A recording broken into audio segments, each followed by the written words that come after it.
you play. We play the games, the talk, put that beside us, and here very shortly we're going to play that first game. There's so many young players that you do work with, the infielders to be exact, and you've worked with Colt, you've worked with Jace, but Trey Sweeney, new to the organization, you haven't been able to work with him a ton yet, right? What do you think of the job that he's done at shortstop? Because he had some big shoes to fill when Javi went down with the injury. No question.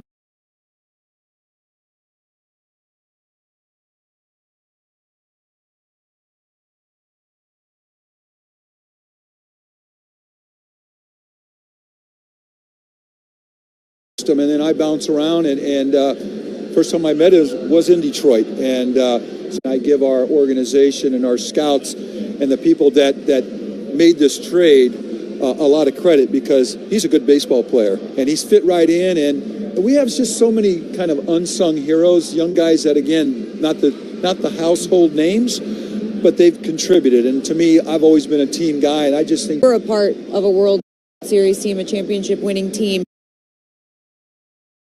experiencing this for the first time. Well, I'm going to tell you what my thought is, and I've said this to AJ. I said, don't wake up. And I mean that in regards to, don't start overthinking this.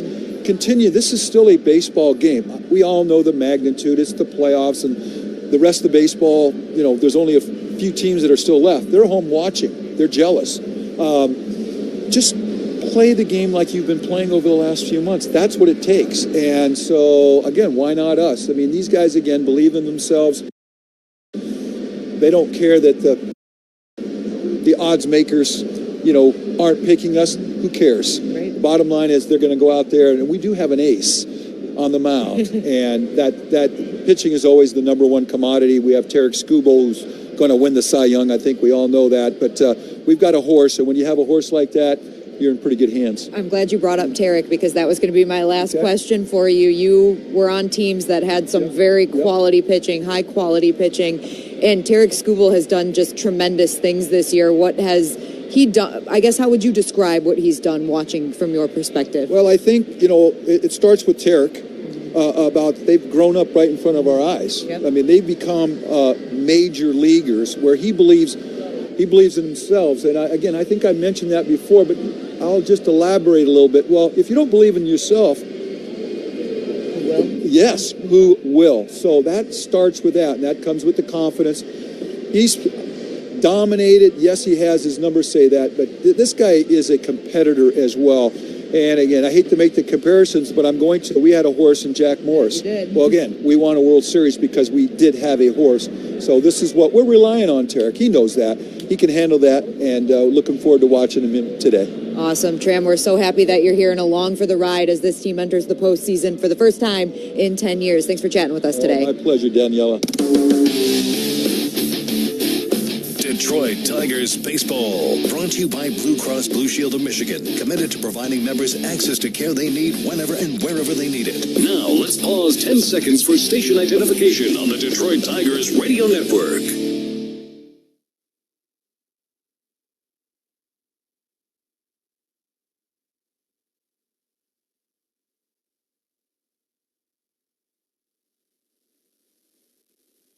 Birmingham Plumbing, Heating, and Cooling is ready to tackle your plumbing and HVAC needs. Don't let your home team run cold this winter. Birmingham Plumbing, Heating, and Cooling has you covered. Get winning solutions for your heat and furnace issues from a trusted choice in residential services. Meet the team to beat at BirminghamPlumbingCO.com. That's BirminghamPlumbingCO.com. Birmingham Plumbing, Heating, and Cooling, your Detroit boiler experts. The red, white, and blue trucks are on the way. Birmingham Plumbing will save the day. I'm attorney Mark Bernstein. 1-800-CALL-SAM is always a free call. And your fast, confidential consultation is always free too. And for over 50 years, our no-fee guarantee means you don't pay us a fee unless we win your case. If you're hurt in an accident, get the Bernstein advantage. Call 1-800-CALL-SAM. What do you have to lose? It's free. 1-800-CALL-SAM. Swing, there's a drive to left. That one is long. 124 years of baseball tradition continues. And it's gone, a home run. Brought to you by the Sam Bernstein Law Firm, Blue Cross Blue Shield of Michigan, General RV, Corewell Health, the D Las Vegas, Meyer, Comerica, Priority, UWM, and Little Caesars Pizza.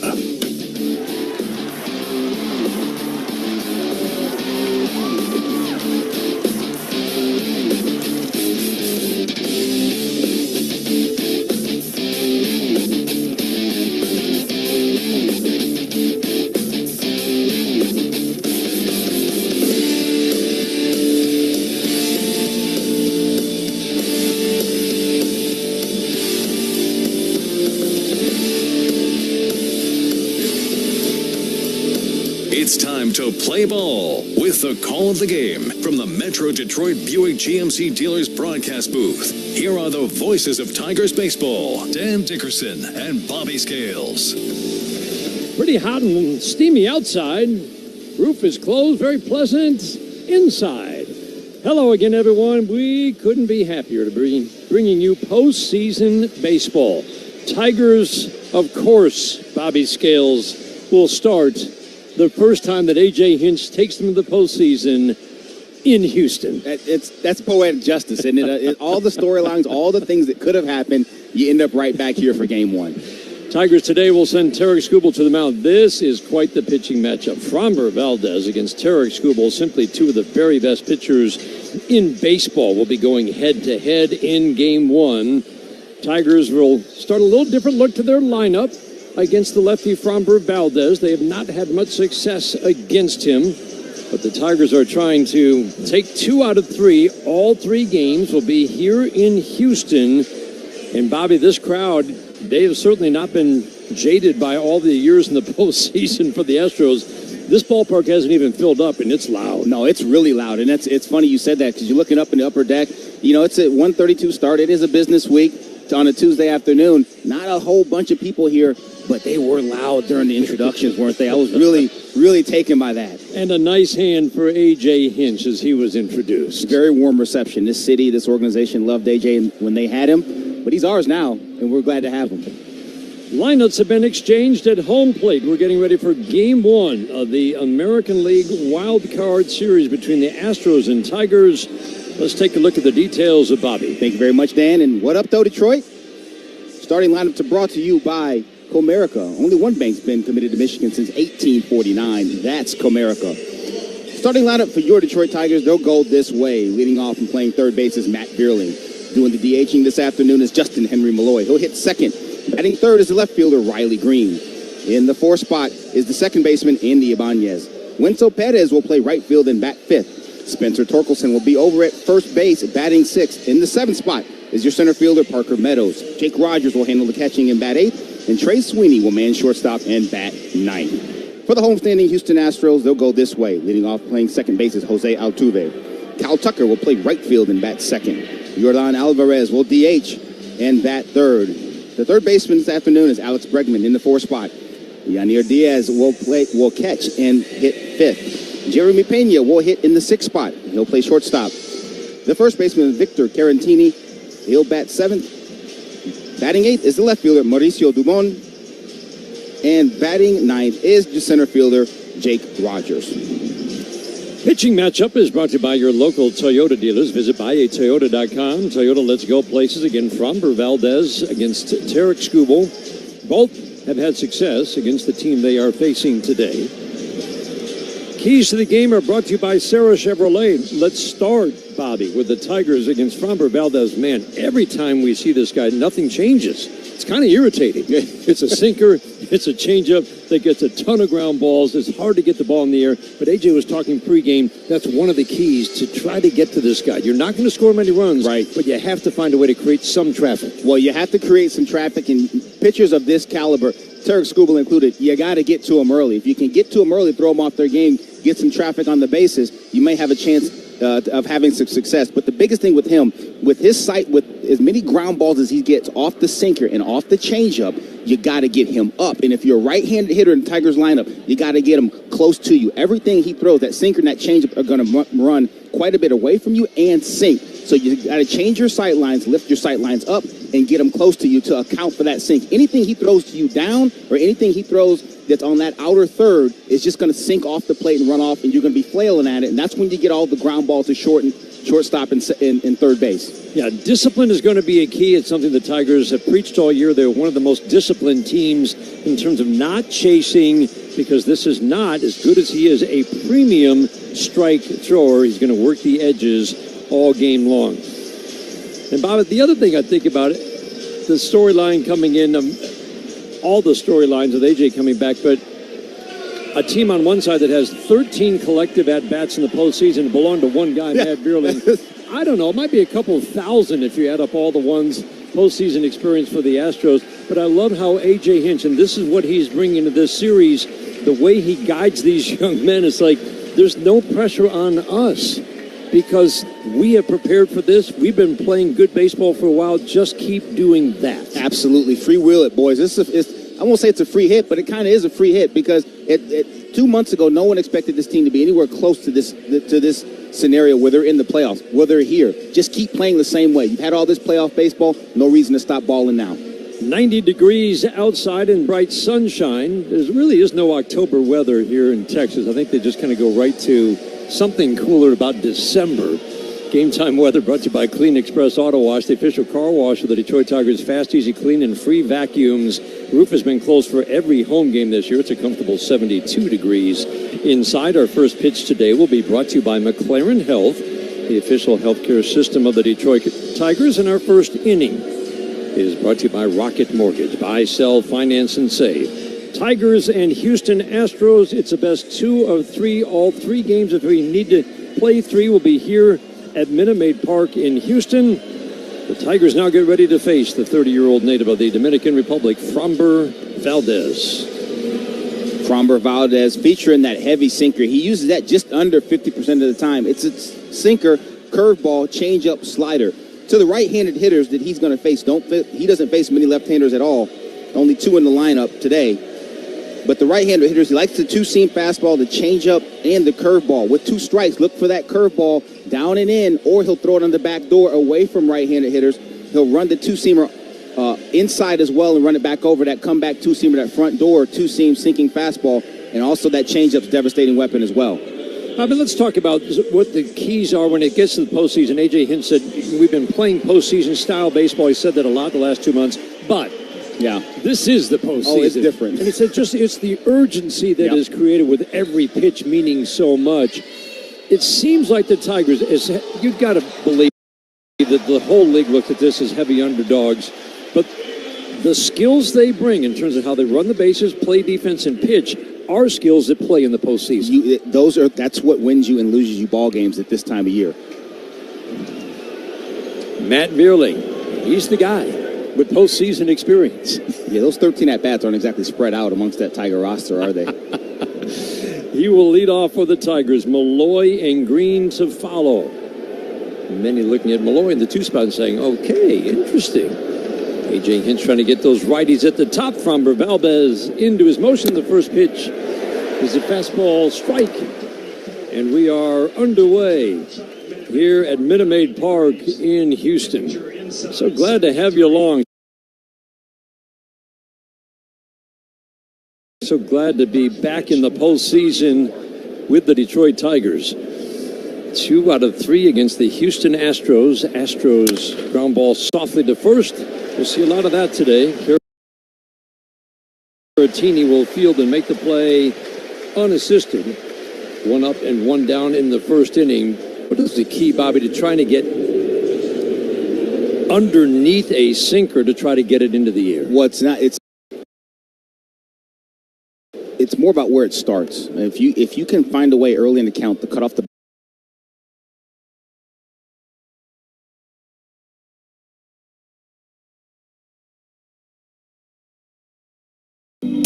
Bregman at third, Pena short, Altuve at second.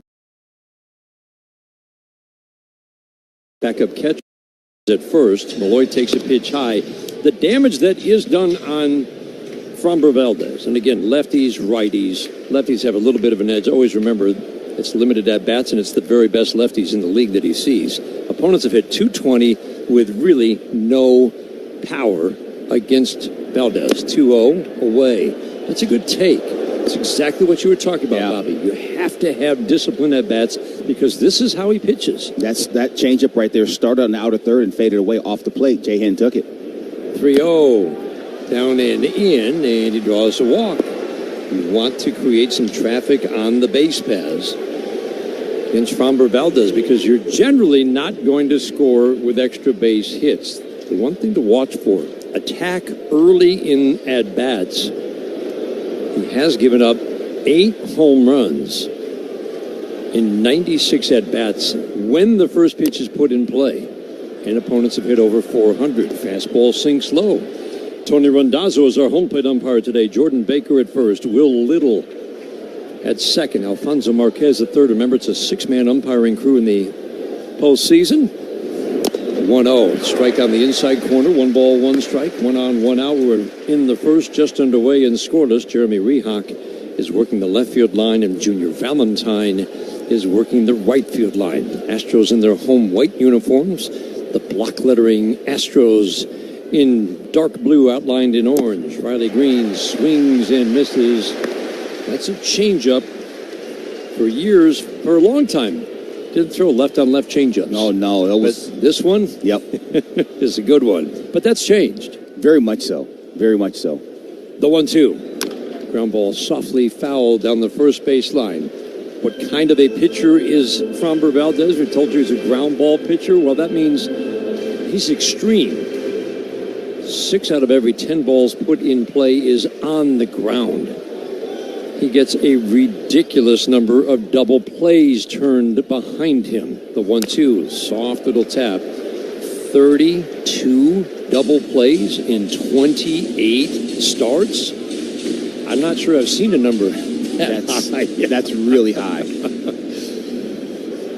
Tigers in their road grays. The script Detroit across the front in blue, outlined in orange and white. Trying to get something started in the first. Left side of the infield shifts to the right. The outfield plays about straight up. 1 ground ball softly to second. That should be 2. And it is.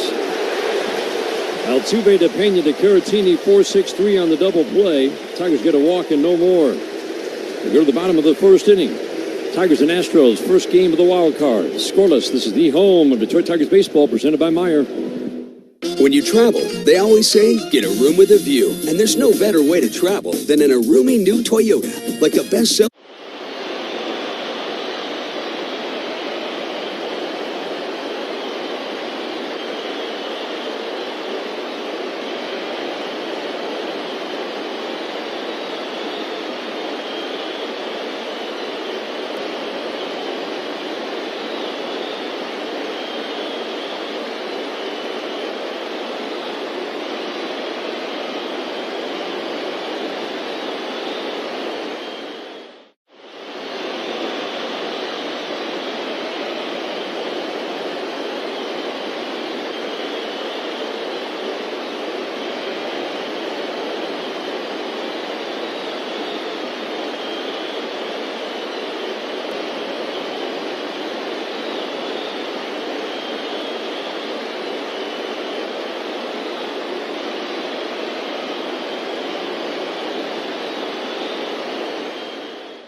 Altuve swinging a fly ball, left field, not deep. Riley Greene toward the line, over and in to make the catch.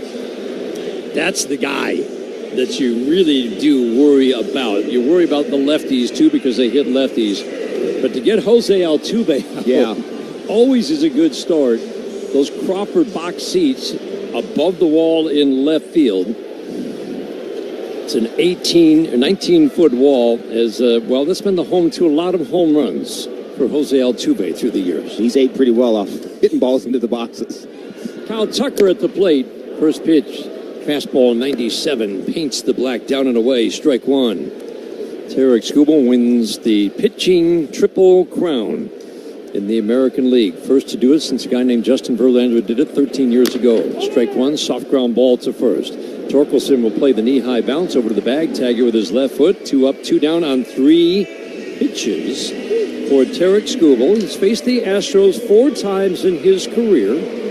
We'll be talking about the postseason numbers for all these Astros players during the series. We won't be talking about any postseason numbers for how's this guy done in the postseason, because there just aren't any other than Matt Beerling.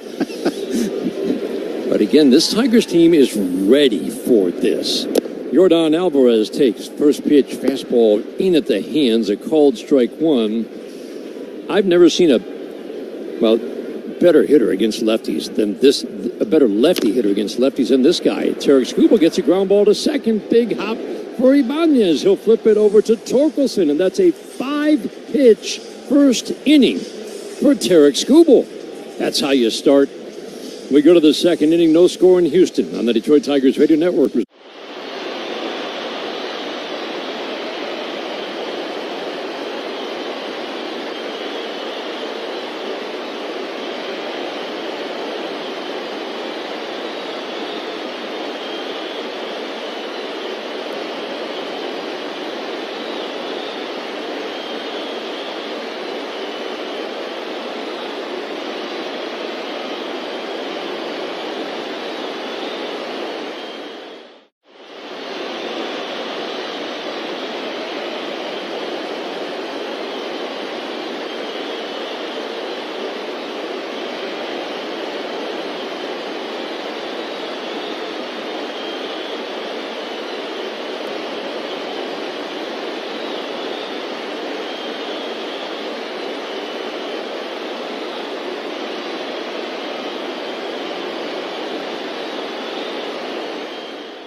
Houston Astros, first of a best of 3, 2 wins, and you can move on to the next round. Who are the hitters to watch against Framber Valdez today? The hitters who have had success in this Tigers lineup against him.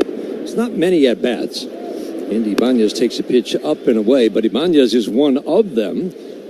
4 for 14 and 3 walks. That plate discipline A.J. Hinch talking about. Backdoor sinker gets the outside edge. Tony Randazzo goes up with the right hand, setting up right over the left shoulder of the catcher, Pena. Ibanez takes up and away. Changeup misses. Again, not a premium strike thrower. Framber Valdez, though, has a walk rate below 3. Strikeout rate almost a strikeout an inning. The 2-1. Swinging a high fly ball, center field, not deep. Myers a few steps toward right center, makes the catch. Good hitters count. He got it in the air, but it's the first out here in the second inning. The numbers for Framber Valdez: 2.91 ERA in 28 starts this year. Again, that low opponent's batting average, low power numbers, just 13 home runs allowed in his 176 innings. First pitch to Wenzel Perez. Called strike, starts him off with a breaking ball. Again, he can get ground balls with all of his pitches, as Bobby said, mostly fastballs, sinkers, curveballs, and changeups. Perez takes a pitch a little bit low. Love to get this guy on. This is a lefty you can run on. The 1-1. Line drive, base hit into right. Just what you're looking for, Bobby. This is exactly what he has to do. Be patient. He's going to throw balls in the zone. Like you said, Dan, he's not, as good as he is, he's not an elite strike thrower. He'll spray it a little bit. If you get one of those heaters up, you can do just what Wenzel Perez did right there and line it to right field. It's time for Dollars on Deck as Spencer Torkelson is digging in right now. Gets a hit this inning. Northville Lumber will donate to Detroit Blightbusters. Northville Lumber is Michigan's #1 Trex dealer. Torkelson swings, fouls it out of play. This is one of the things that I think he has done well, Bobby, talking about what do I need to do to get this guy's fastball, whoever I'm facing today. If it's a sinker, what do I need to do to get that ball in the air? What does my bat path have to be? Swinging a soft ground ball foul, and we've seen him take sinker ballers and get the ball in the air pretty consistently. Absolutely. I mean, it's much improved. Again, we talk about it ad nauseum, but in the middle of the field, and especially with Valdez, you have to see his baseball up. If you see it up, get it on the proper sight line, account for the sink. Easier said than done, obviously, but you have a chance to be successful against him. Torkelson quickly behind 0-2. The pitch down and in. It's Dubon in the outfield, Myers in center, Tucker in right. If there is an advantage the Tigers have over this Astros team, it's with their base running. The Tigers, arguably, with Kansas City, the best base running team in the American League, and I would say maybe even better than Kansas City because of how well they ran the bases the last 2 months. The 1-2 pitch in the dirt, bounces. The curveball, 2 balls and 2 strikes. Tigers just started going first to third relentlessly. It was really funny talking to Zach McKinstry about it during that clubhouse celebration, about how Joey Cora, who never says apparently anything in the hitters' meetings. Parker Meadows had told Daniela about it, but the players are talking about that meeting. The 2-2 swing and a soft tap foul right at home plate. The normally quiet Joey Cora, because this Tiger team had gotten younger, more athletic, but they still weren't running the bases like he wanted, really aired it out. Yeah, Joey Cora's old school baseball, and I can promise you that was a one-way conversation. There was no back and forth in that meeting. And I love how Zach McKinstry tells the story. He's like, well, we all looked at it and said, okay, let's go. Torkelson waiting on a 2-2. On the way. Off the plate away. Good 2 balls with away. Torkelson takes, so some good long at-bats. Malloy drew a 4-pitch walk. Greene saw 6 pitches. Torkelson will see at least 7. Yeah, good take right there by Tork. Short, cautious lead at first for Perez. The pitch way inside. These are good at-bats, Bobby. Very, very good. Very disciplined at-bats. Especially on that previous pitch on the 3-1, or the 2-1, I should say. Little change-up away. Tony Randazzo's been known to have a little bit bigger outside edge to right-handed hitters. He called it a ball, and then Tork took a nice curveball down and in. He went 3 times down and in with the down and in breaking ball. Tork was very, very disciplined during that at-bat. Meadows has faced Framber Valdez one game before. He drew 2 walks. Ground ball softly to second base. Altuve to second for 1. Pena relay to first. Did not get him. That's just the speed of Parker Meadows. It's one of the best double play combinations in terms of how efficient they are turning double plays. But Meadows beat the throw. Runners at the corners. Jake Rogers steps to the plate. It was just a bit slow developing, and that's all Parker Meadows needs with the way he gets down the line. Good turn, quickly turned out there, but Parker just outran the baseball that time. It brings up Jake Rogers. There are many, many connections. A.J. Hinch, not only the only connection, Detroit, Houston, Detroit. The last piece of that trade in 2017 for Justin Verlander is striding to home plate. Jake Rogers started his career drafted by these Astros. And now Tarik Skubal says he is just the most valuable guy that you could possibly have on this team for the way he calls the game. First pitch, curveball low. This is interesting, Bobby. The way he's attacking Tigers hitters. Yeah. Lots of off speed. You'd think he'd just rely on that sinker. Especially if you're trying to play on the aggressiveness of this team, you think you just throw the sinker in there and let him roll it over. 1-0. Off the plate inside at 96. Perez, the runner at third. Parker Meadows at first. Love the speed on the base paths. Framber Valdez will go back and pick up each rosin bag, 2 different types on the back of the mound. See if maybe the second one will work a little bit better. He sets, holds a glove at the belt. The 2-0 pitch to Jake. Low and in. Last 4 starts for Framber Valdez have all been at least 7 innings. One was 9. This year, a 7-inning game where he gave up 2 runs. Last year, he no-hit the Tigers through 7 with 5 walks. The 3-0 pitch. Swing the line drive up the middle lane. Past a diving Pena into center. Perez in to score. Meadows will stop at second. Myers closed quickly. Jake Rogers got the green light, 3-0, and delivers a 1-0 lead in the second. I love it. I love it. I was hoping they'd turn him loose 3-0, and he absolutely did. You know Valdez is going to come with something over the plate. Just a matter of, is it going to be something that Jake wanted to turn loose on, and he did. It scorches that single past Pena, run scores. Just past Pena. He dove. I thought, he's going to get there. Big 2-out hit. Look at this stretch where the Tigers finished 31-11 to clinch the playoff spot. 31-13, their final 44.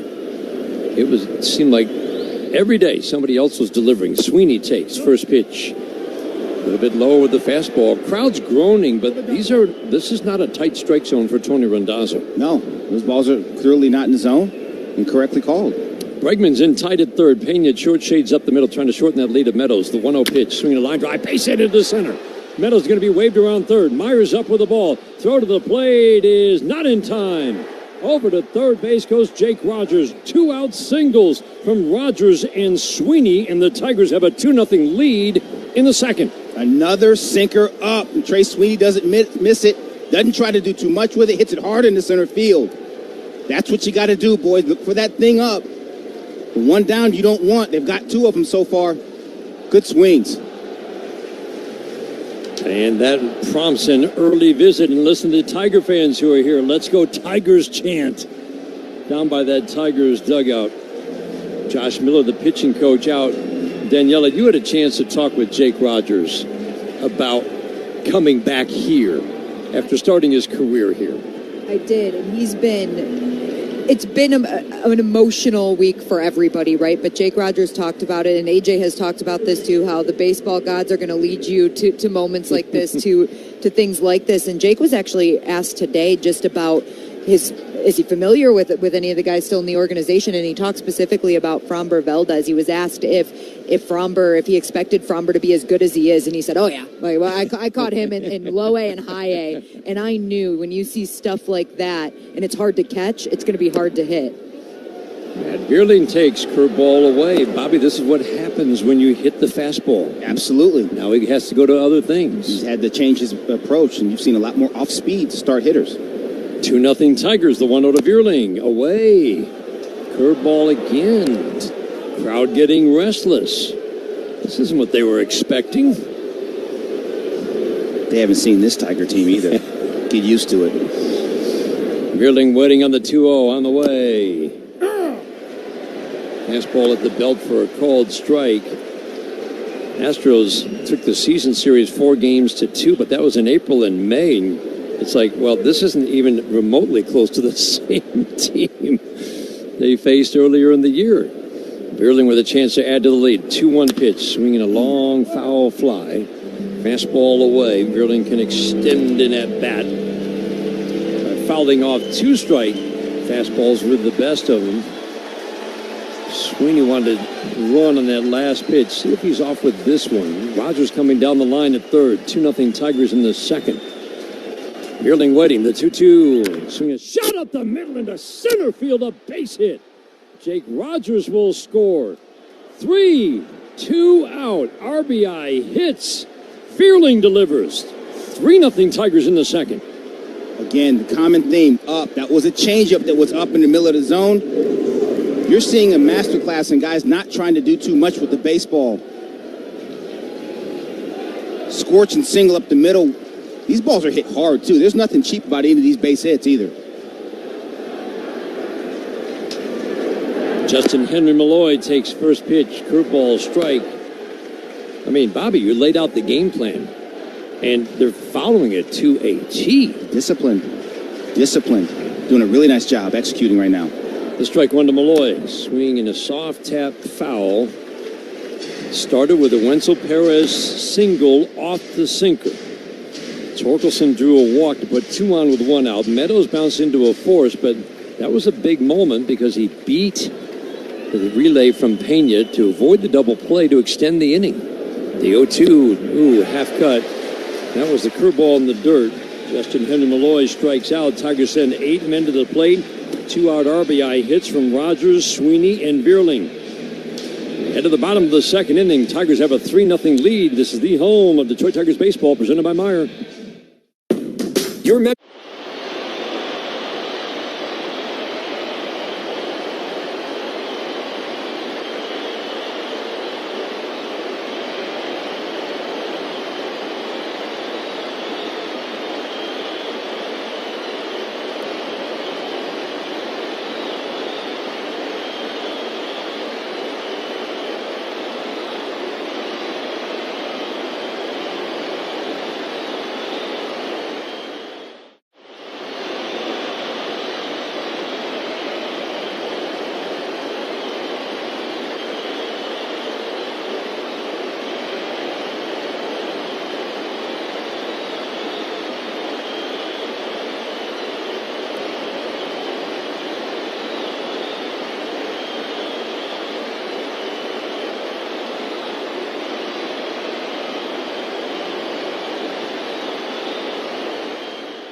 and Pena.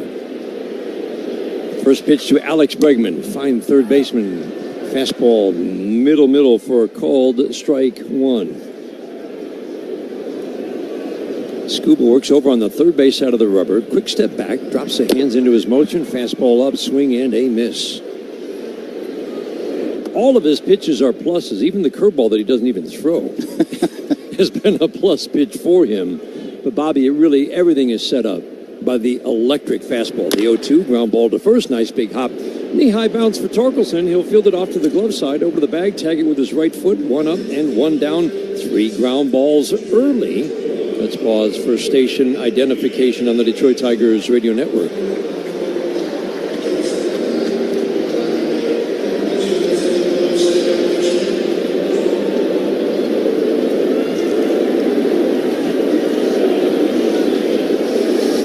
Up, 4 down for Skubal, 3 easy ground balls. Diaz swings and fouls it out of play. But just going back to the fastball, Bobby, everybody knows he's going to throw it, but it's still the pitch that sets up everything else. It absolutely is, and it just the power at the top of the zone, wherever he wants to throw it. The 0-2 is swinging a shot, knocks the glove off. Skubal, he'll pick it up, lob to first. Oh, man. That hurt the left hand, not his pitching hand, but it knocked the glove off. He looked down, and he's shaking his head like he knows something's wrong. Ron Eubank, Tigers trainer out with A.J. Hinch. Non-throwing hand, but he's got to be able to keep the glove on, pain-free. That, and it's not like you can tape it or wrap it, right? You can't have anything on that hand. I didn't like the way he reacted after he threw to first. He just kind of shook his head like, ah. So they're trying to get him to... Now he's shaking his head. Now, all right, this is good. Assuring everybody he's okay. That initial... So it hit it looked like, Bobby, the outside of the thumb on the glove and knocked the glove off? Yeah, it's tough to tell from the angle we're getting. Let's see. Yeah, he hit him on like the heel of the hand. And we've seen his glove come off quite a bit. Tarik wears his glove pretty loose, so it probably caught a little bit of the glove and, by the looks of things, more of the hand. So we have to keep an eye on that as we move forward. All right. 2 outs, base is empty. First pitch, changeup, inner half to Pena. Finds shortstop for the Astros. Jeremy Pena, soft ground ball fouled on the third base line. All he did in his rookie year after replacing a guy named Carlos Correa was become the MVP of the ALCS and the World Series that year. The 0-2, up and away, which is kind of proof that postseason experience isn't everything. No, he had a great one. The wind-up, the 1-2. Half-cut foul. That was an emergency hack on 99 away. For the season, Pena hit .266, 15 home runs. Astros hit a lot more home runs here than they did on the road. The 1-2. Half-cut, swing and a miss. What a slider. 94 miles an hour. Wow. I don't think we've ever seen that. Tarik Skubal rising to the occasion. Just struck out Jeremy Pena in the hardest slider of his life.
Perez against the lefty, Framber Valdez.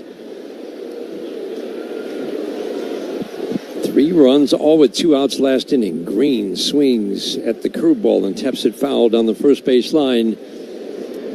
It's a terrific place to watch a baseball game, and man, have they seen a lot of postseason action. Greene ground ball softly back to the mound. Fielded by Framber Valdez. He'll flip it over to first. This ballpark opened in 2000. 3 levels of seating from foul pole to foul pole. The club level is where we are, and there's kind of 2 levels at the club level, and then the upper deck above us goes way up. The seats are angled to the field down the left field line. Really good sight lines in this ballpark. First pitch change up to Ibanez a little bit low. Then 2 levels of seating in right field. You can reach the upper deck in right. Line drive down the right field line. That's a base hit. Extra bases for Andy Ibanez. Tucker over to field it. Ibanez will cruise to second and check in there. Andy Ibanez with a 1-out double here in the third. That's a good piece of hitting by Andy Ibanez. That's one of those sinkers that was just actually off the plate away from him. You could tell he's looking that way, split the plate in half, get something over there, get it up. Put a good swing on, he did, rifles it down the right field line. He ends up on second base with 1 out. Last 9 batters, 5 hits, and some hard contact. And so Perez started it with a sharp line drive single. Perez takes ball 1 in the dirt. How does this ballpark play? It's fairly neutral for run scoring, kind of in the middle of the pack. Doesn't help pitchers or hitters necessarily. Either way. Perez takes a strike. Curveball in the middle of the plate. Holds down doubles, holds down triples, but increases home runs, especially this year. Ground ball softly to second base. Jose Altuve will field the waist-high bounce just to the right of second. Flip it over to first to Caratini for the second out. Once Perez grounds out, Ibanez heads over to third. Astros and their pitchers have combined. Pitchers give up some home runs here. Their hitters hit home runs. Those numbers drop pretty sharply away from Minute Maid Field. But again, for run scoring, just about neutral, middle of the pack. Brings out Torkelson. Love to get that runner home from third. Ibanez coming down the line. 3-0 Tigers in the third. First pitch to Torkelson. Curveball, man, he's throwing a lot of first pitch curveballs. Grabs the outside edge for a called strike. Injury report is brought to you every game by McLaren Health. The official healthcare system of the Detroit Tigers. Everybody's healthy. The roster moves had to be made today that'll get the roster down to 26. Tigers took Kenta Maeda and Cater Montero off the roster. They have 14 position players, 12 pitchers. Torkelson swing and a miss. Couldn't lay off the curveball. It comes in, Bobby, and it looks tempting, and then it dives. Yeah, he's doubled up on that pitch 2 times. He just did it to Wenzel Perez. First pitch curveball, then another one right behind it. But that first one is the one you wanted if you're Torque. It was up in the zone. Wasn't middle, it was away from him. It was up in the zone. That one was down back foot. Valdez, extreme third base side of the rubber, the 0-2, and swinging a line drive softly into left. It's going to be caught by Pena. Racing to his right. Laid out. Made a catch on a soft line drive. Torkelson made a bid to make it 4-0. Fine play by Jeremy Pena. It's the third out of the third. We head to the bottom of the third inning in Houston. 3-0 Tigers in the first of a best-of-3 series. On the Detroit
1-800-CALL-SAM. 3-0 Tigers, bottom of the third, 6 up, 6 down so far for Tarik Skubal, Caratini, Dubon, and Myers in the third. Quick first 2 innings for Skubal. First pitch called strike one. Not afraid to put that first pitch in the strike zone. I mean, that's just his MO all season long.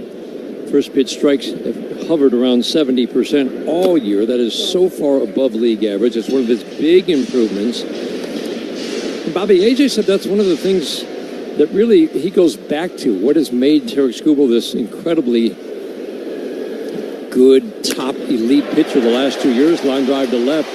Caratini drops a single in off the changeup. And he goes back to his complete buy-in on the effectiveness and what happens when you fill up the strike zone with strike ones and then win the race to 2 strikes. Well, hitting's hard enough as it is, but when you're behind in the count constantly, I don't care who you are, what stuff you have, when you're behind in the count, it gets much more difficult because the hitter knows you have to come over the heart of the plate.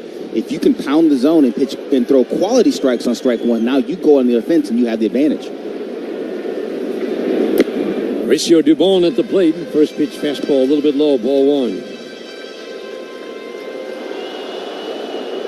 Sweeney at short, Ibanez at second. That's the double play combination for manager A.J. Hinch. Vierling is in tight at third. He played here with Philadelphia in the World Series in 2021. Swinging a foul back to the screen. That was 2022, right? Yes, 2022.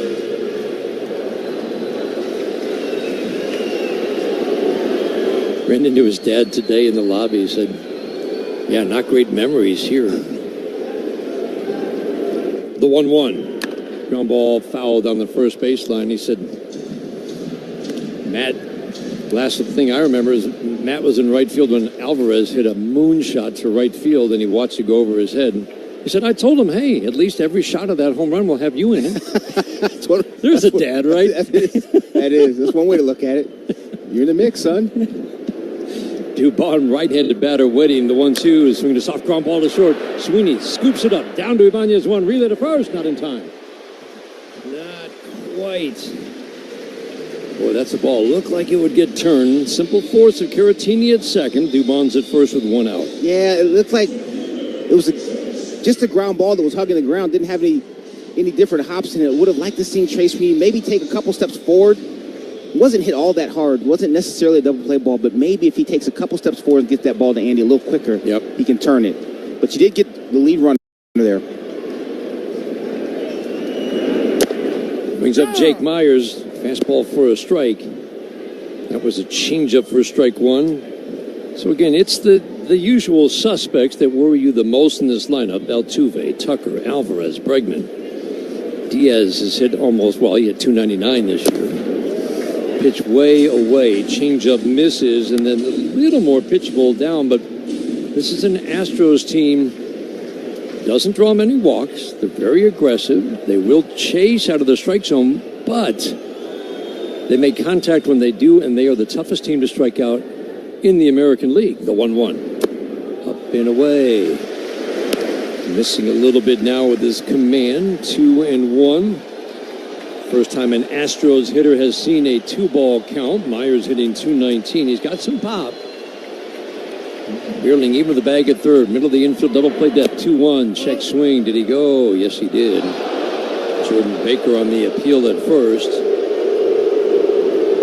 You could tell Myers right there. The 2-1 count was selling out for the heater.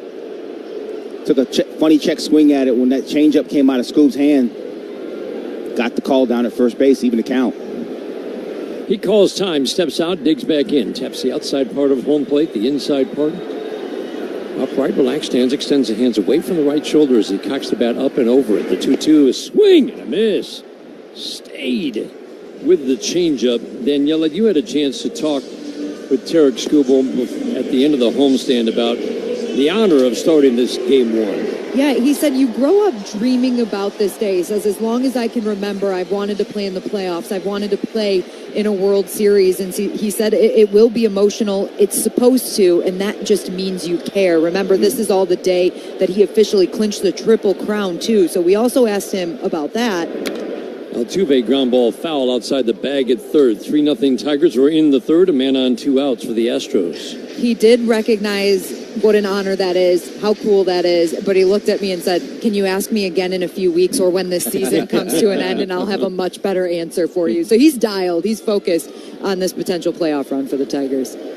Short, cautious lead for Dubon at first. He's there with 2 outs. Skubal sets, holds the glove at the belt. Strike one pitch to Altuve is up and away. Another fine year for Jose Altuve. Offensive numbers off a little bit, but he, remember, had great seasons the last 2 years. Full year of health this year. He hit .295, 20 home runs, 22 steals. The 1-1 showed bunts. Pulled the bat back. 97 catches the black. 1-2. It's interesting right there. 1-1 count showing bunt. That tells you a little bit. He maybe not feeling comfortable against Skubal right now. Maybe he's not seeing the ball out of his hand the way he wants to. But a premium postseason performer standing at the plate. The 1-2 is swinging a little pop fly into shallow left center. Greene coming over. He'll make the catch on one hop. Just a soft line drive. A little humpback liner drops in for Jose Altuve. Dubon has to stop at second. Outfield configuration here is interesting. It's a 19-foot wall from the left field line out about 80-90 feet. Kyle Tucker stepping to the plate. And then the wall goes straight back about 20 feet to where it says 366. Tucker at the plate. First pitch, high and tight. You have to carry a 25-foot yellow line in the deepest part of left center. And then that line drops down to the left of straightaway center where it's 399, and the wall becomes an 8-foot wall. 409 to straightaway center. The seats right, a little more reachable. 1-0, fly ball into left center field. Riley Greene is there, over and in on a ball that slices nicely to him. Tucker on a 1-0, soft fly ball to left. Tarik Skubal has to work a little harder in the third, but strands 2. We head to the fourth inning at Minute Maid Field in Houston.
Leading game one of the wild card. Dan Dickerson along with Bobby Scales, Daniela Bruce. So glad to have you along for the first game of this wild card series. Jeanette Minchow, Jenny Hoynatsky, our engineers for game one and for all games of this wild card series. All be the same time, local time. It's 1:32, 2:30 in Detroit. Parker Meadows leads off. First pitch, fastball at the knees. Gets the called strike, one of the lower strikes called today. Properly called, though, by Tony Randazzo. Bregman's in tight at third. Strike one. This is the mark. Breaks out another curveball. Meadows grounded out first time up, but really a key moment. He beat what looked like it could be a double play ball. Yeah. Pena gunned it to first. Meadows beat the throw that extended the inning for 3 2-out singles. Meadows swings and misses. It's so hard to lay off that curveball, Bobby. It's late. It's a late breaking curveball. It's slow too. Very slow out of his hand. Only about 79, 80 miles an hour, typically speaking. And it's got that rolling break, and then all of a sudden it bites down. You think you're going to get to it, and it just dives under the bat. The 1-2 lays off down and in. So 3:15 down the line, 19-foot wall out. The left field seats very reachable for both lefties and righties. Astros and their opponents hit 210 home runs in this ballpark this year. 160 on the road. The 2-2. Swinging a line drive into center. It's going to drop for a base hit. Parker Meadows on a 2-2. Solid line drive single. No cheapies. Among the hits today for the Tigers, the ones up the middle, and there have been 5 now up the middle, or 4 up the middle, and then 2 to right. Everything's on a line. They have done a really good job, and you're right, Dan. It's been loud noises, even though they've been singles and Andy Ibanez double for the most part. But good discipline right there from Parker Meadows. Tigers with 6 hits already. Jake Rogers had the biggie. He takes a first pitch strike. Ground ball single with 2 outs and 2 on. Gave the Tigers a 1-0 lead. Sweeney and Vierling followed with the singles that brought in runs. Curveball, the beauty, 78, snapped off, grabs the outside edge. Valdez does a nice job of throwing that down and into righties and in the back door. Meadows takes off. Rogers swings. It's a fly ball to left. Playable for Dubon. Meadows is all the way to second. He'll get back to first. Dubon threw all the way to first. Drew some oohs and ahs from the crowd. 1 on, 1 out for Trey Sweeney. Valdez is very easy to run on last year. He's tightened it up a little bit this year, but still, when you see a lefty allow 9 steals in 10 attempts, if you can read his move, you can go. Yeah, Meadows and Sweeney. Sweeney earlier on had a great jump. He went slide step. Sweeney shut it down, but Meadows had a really good jump on that last offering. Pitching coach Josh Miller out. Interesting. Trey Sweeney coming up. He gave up a single to Sweeney. I think this is just a little reminder. I would say, honestly, it's funny we just talked about that. I think it's probably a little reminder, hey, listen, these guys are going to try to run on you a little bit. You got to pay some kind of attention to those guys at first base. Because 2 good jumps, he's been bailed out twice on balls put in play. Diaz behind the plate is solid. He's thrown out 20% of base runners, but the arm doesn't really scare you. There have been a lot of attempts against him. The really good catches with the good arms and good pop times, you notice there just aren't many attempts against him. Yeah. So it's usually a high caught stealing percentage and not many attempts. Diaz, kind of league average now, throwing out runners is 20%, but over 100 attempts. Meadows edges off. Bregman's in tight. Sweeney takes off the plate inside. Interesting that Bregman so aggressively in. Sweeney hasn't really shown bunt in his time with the Tigers. The 1-0. Low and in, 95. When he misses with the sinker, it's down, down, down.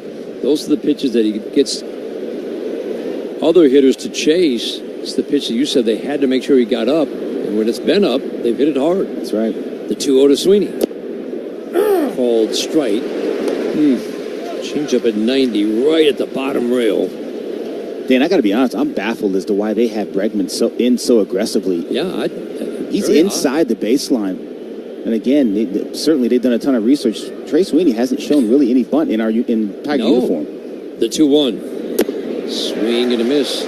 Maybe he showed it in the mandatory workout yesterday. They had somebody here and like, hey, he might bunt. Just show it in I don't know. You wouldn't do it. You wouldn't sacrifice with 1 out and doubt. And again, he hasn't shown any indication that he'd do it for a base hit. 3-0 Tigers are in the 4th. There goes Meadows, 2-2. Swing and a miss. They're down to second. No chance. Parker Meadows steals second base. We're a little behind. Dollars on deck. If Matt Veerling now steps to the plate. Northfield Lumber will donate to Detroit Blightbusters. Northfield Lumber is Michigan's #1 Trex dealer. 3-0 Tigers are in the fourth inning. Consecutive RBI singles. Rogers, Sweeney, and Veerling all with 2 outs. In the second inning, gave the Tigers the lead. Veerling could deliver another run here with Meadows at second. First pitch is up and in. Tried a rare slider, a pitch that he doesn't throw much. He doesn't throw it much at all. He almost never throws it on the first pitch of any at-bat to a right-handed hitter. The 1-0. Oh, he did not call. Oh, my. Curveball. Well, that's the first time today's gone that low, but that's a ball's width and a half below the knees.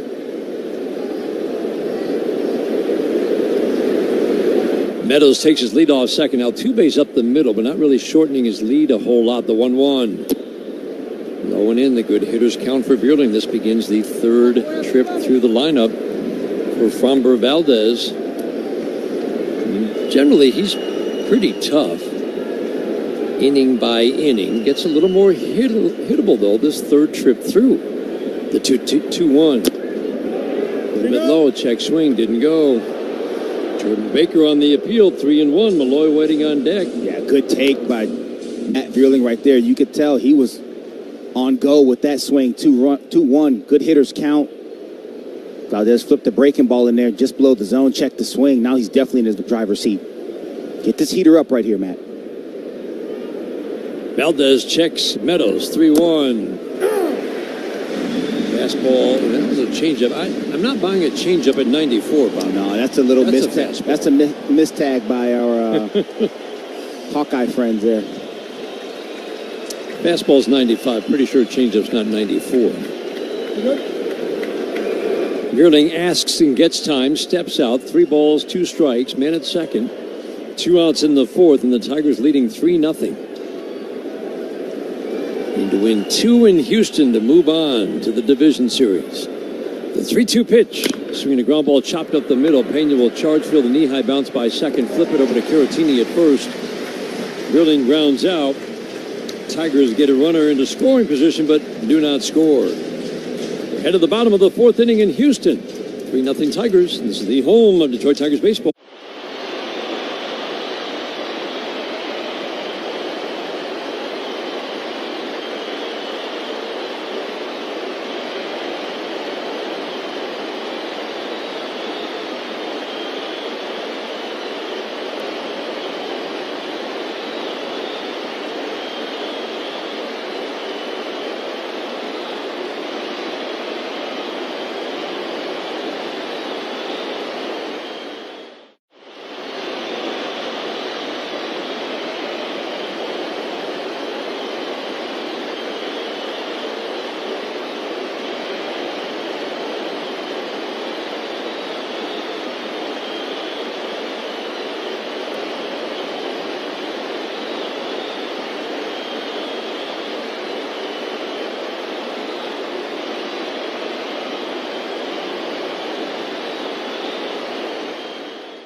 Second inning gave the Tigers the 3-0 lead.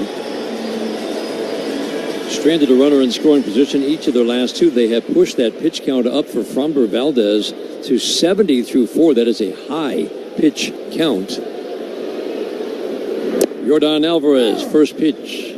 Fastball, strike, pours it in, 98 at the knees. Yordan Alvarez is a left-handed batter who has hit lefties at a 370 clip this year. Swing and a miss, but he hasn't faced many lefties like this guy. He hasn't faced this guy, but man, 370 is a pretty good clip against left-handed pitching. But it's 370, but not a lot of power. You can hang your hat on something. Yeah, you're right about that, but oof. That's an 154 at bats. The 0-2 ground ball kicks off the mound into center field. 99-02 sharp. Ground ball single into center. One of the biggest things you look at with pitching staffs, what are the key things that you look for? It's the ability to throw strikes, limit the walks, limit the extra base damage. Home run prevention is big in the postseason. The Tigers were second best in the American League at that. Partly a function of their home ballpark, certainly. Change-up strike to Alex Bregman, but also they did it on the road. And it could be a big, big factor for this Tigers team in the postseason. If they go on some kind of an extended run, Bregman swings and fouls it straight back. It's their starters, it's their relievers. You kind of get the feeling we're only going to see one starter, however long this postseason run goes. This guy on the mound. Yeah, that's kind of how it's shaped up this entire last couple months of the year. The 0-2, low and away. Changeup misses. 1 ball, 2 strikes. Alex Bregman hit 260, 26 home runs. Got off to a quiet start. Pretty nice finish for him. Dangerous hitter at the plate. Better against righties than lefties. Waiting on a 1-2. Sweeney Ibanez double play depth. The pitch. Off the plate and in. Changeup misses at 87. Greene straight up in left. Meadows in center. Those two have been just rocks out there in the outfield. Making every play and then some. The 2-2. Away. Fastball missed. 97 away.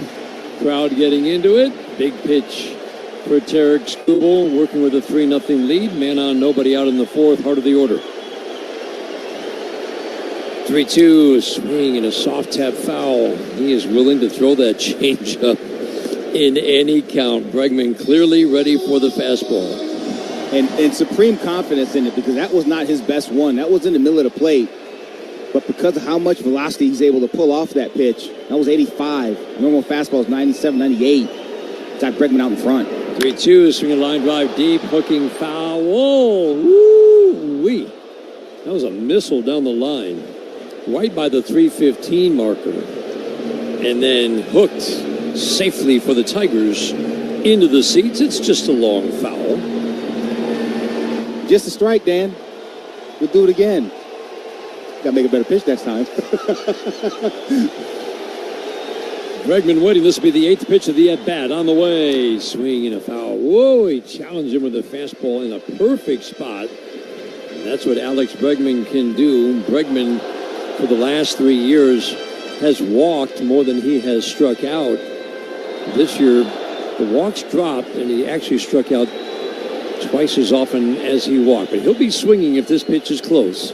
3-2, swinging a fly ball right field, serves it out to Wenzel Perez. 3 steps back to his left, makes the catch off to the glove side.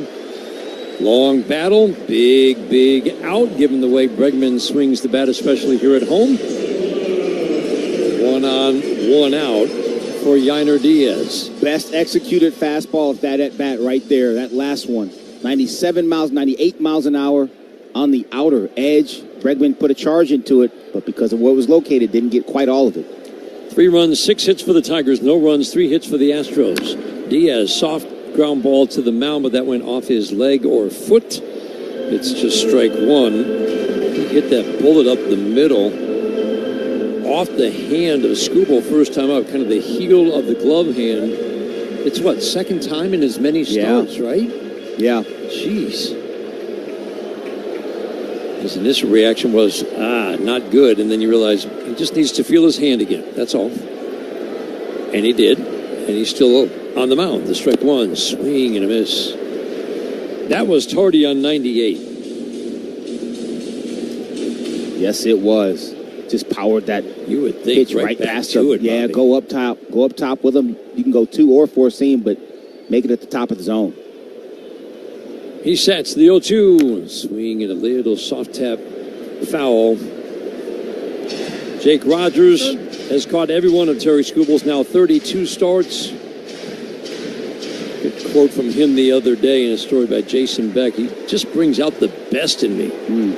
He says he gets the best out of all of us, but it's the biggest compliment you can give him. I trust in whatever he's doing. The 0-2. Swinging a foul back to the screen. And we always talk about how well Tarik Skubal holds runners, Bobby, such a big component of being a starting pitcher or reliever for that matter. And he said it's all because of Jake. You don't have to worry about the running game. How about that?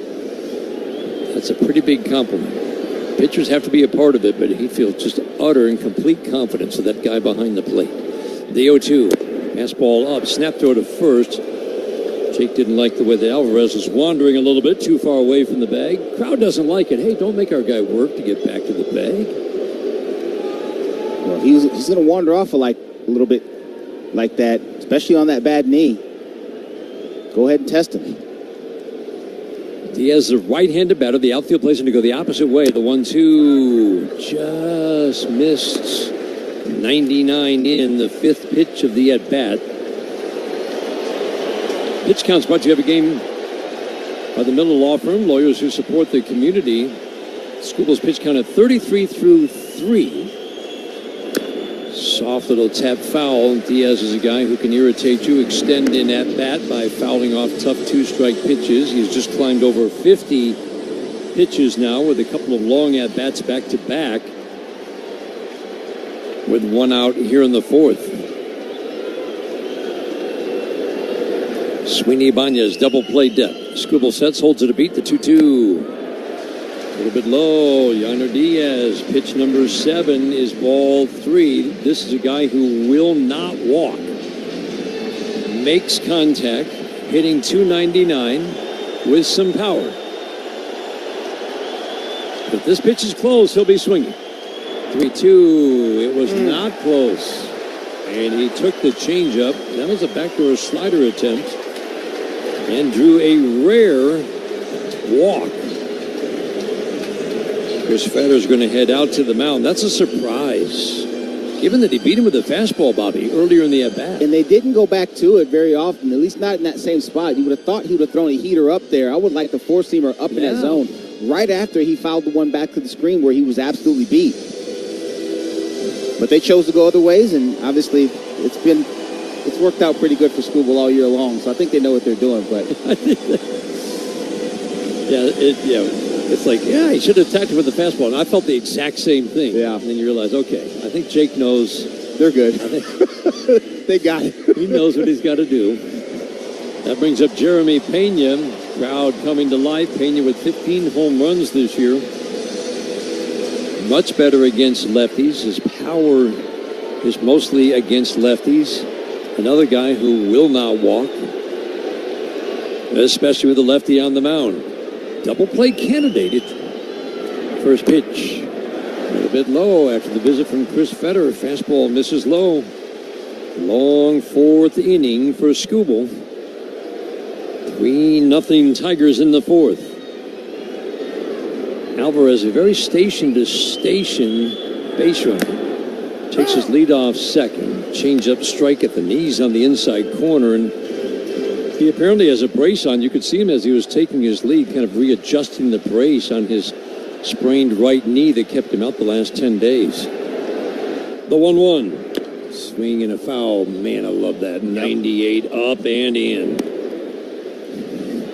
I like that. Now, that's again, we talked about in the previous at-bat to Diaz. You can go right back up there, or because that fastball was up and in at 98, you can throw that good changeup down and away.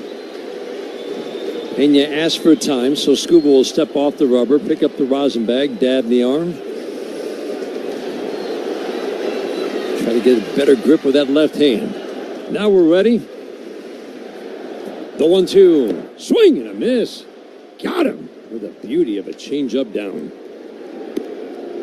That's such a good pitch from Tarik Skubal. Jake Rogers set up. You can see him put that low target out there. Got the changeup. Pena swings right over the top of it. Well-executed pitch right there from Tarik Skubal. 2 outs, 2 on, 3-0 Tigers in the fourth. Brings up Victor Caratini, backup catcher, playing first today. First pitch, swing and a miss. He overpowered him with 97 in. And that was a four-seamer. Doesn't throw a ton of four-seamers. And a lot of times they're away to right-hander hitters. That was into Caratini. Wasn't messing around right there. And just beat him on a heater. Usually we see hitters take their one called time with 2 strikes. Caratini takes it with 1 after seeing that fastball. You got to regroup after that. Upright stance, feet close together, open stance to strike 1, swing and a miss. Powered him again. Bobby, if a guy's that late on a fastball, just stay with it? Absolutely. Absolutely. This is where you get cute, you get hurt sometimes. Yeah. Maybe you want to throw a changeup, you get it up a little bit. But like you said, he was beat and well beaten right there. Caratini's hit .330 against lefties this year. The 0-2 up and in has him spinning out of the way, and Jake Rogers likes it. Points the glove out. 1 ball, 2 strikes. Long fourth inning for Tarik Skubal. He's approaching 30 pitches here in the fourth. That's a long inning. That can shorten the day for an average starter. The 1-2. Check swing. Went too far. Changeup got Caratini to chase. Back-to-back strikeouts. Skubal strands 2. We head to the 5th inning in Houston. Tigers hold on to their 3-0.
Keep talking about it because it's so much fun. The construction is right here at the major league level. One of the more astounding things you will ever see in baseball, not in Tigers franchise history, but in baseball. A 31-11 finish to get to the playoff spot, and then lost the last 2, but 31-11 is what got them to the postseason. Justin Henry Malloy takes the first pitch strike from Framber Valdez on a team that had 13 rookies on the roster, 13 of 28.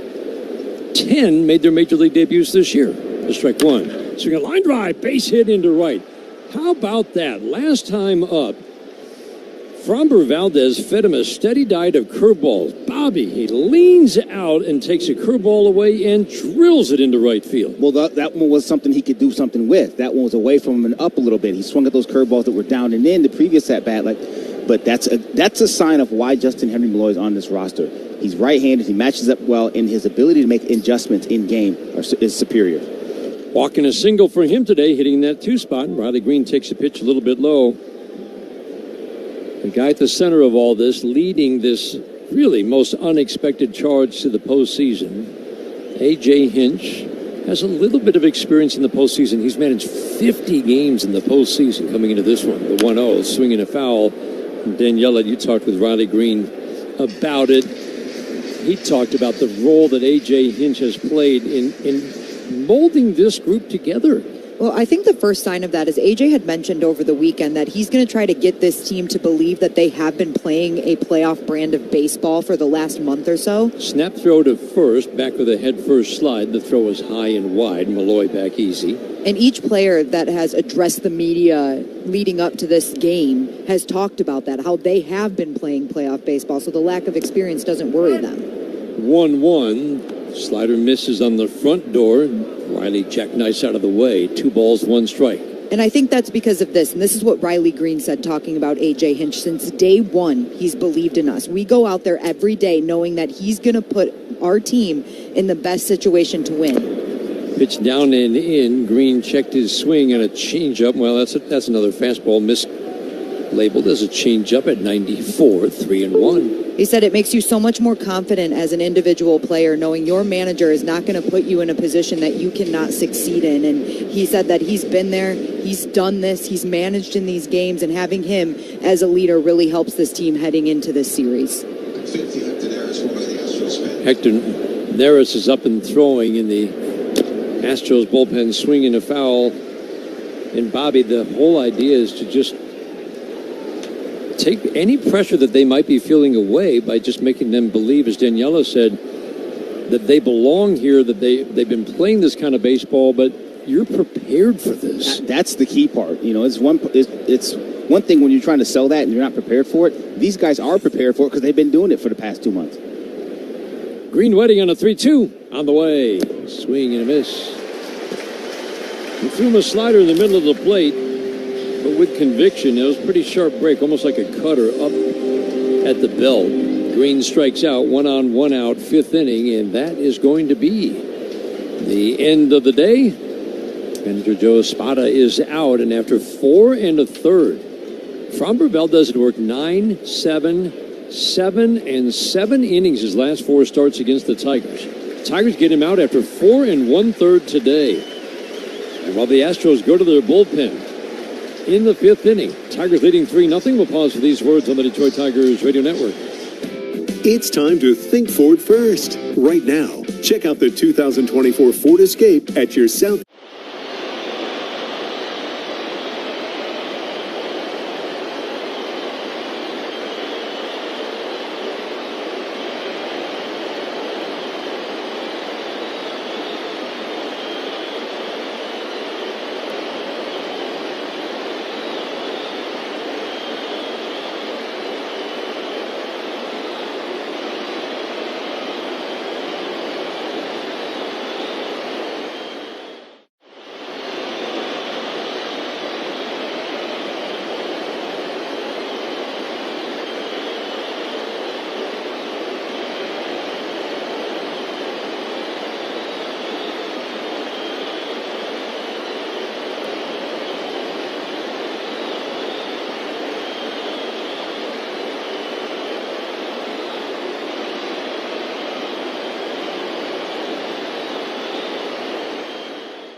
On the pitching changes brought to you by Primitive Performance, the official CBD relief partner of the Detroit Tigers. Hector Neris takes over on the mound for the Houston Astros. Cubs had signed him in the offseason. They let him go at the end of August, and the Astros picked him up. He has not had an especially good year.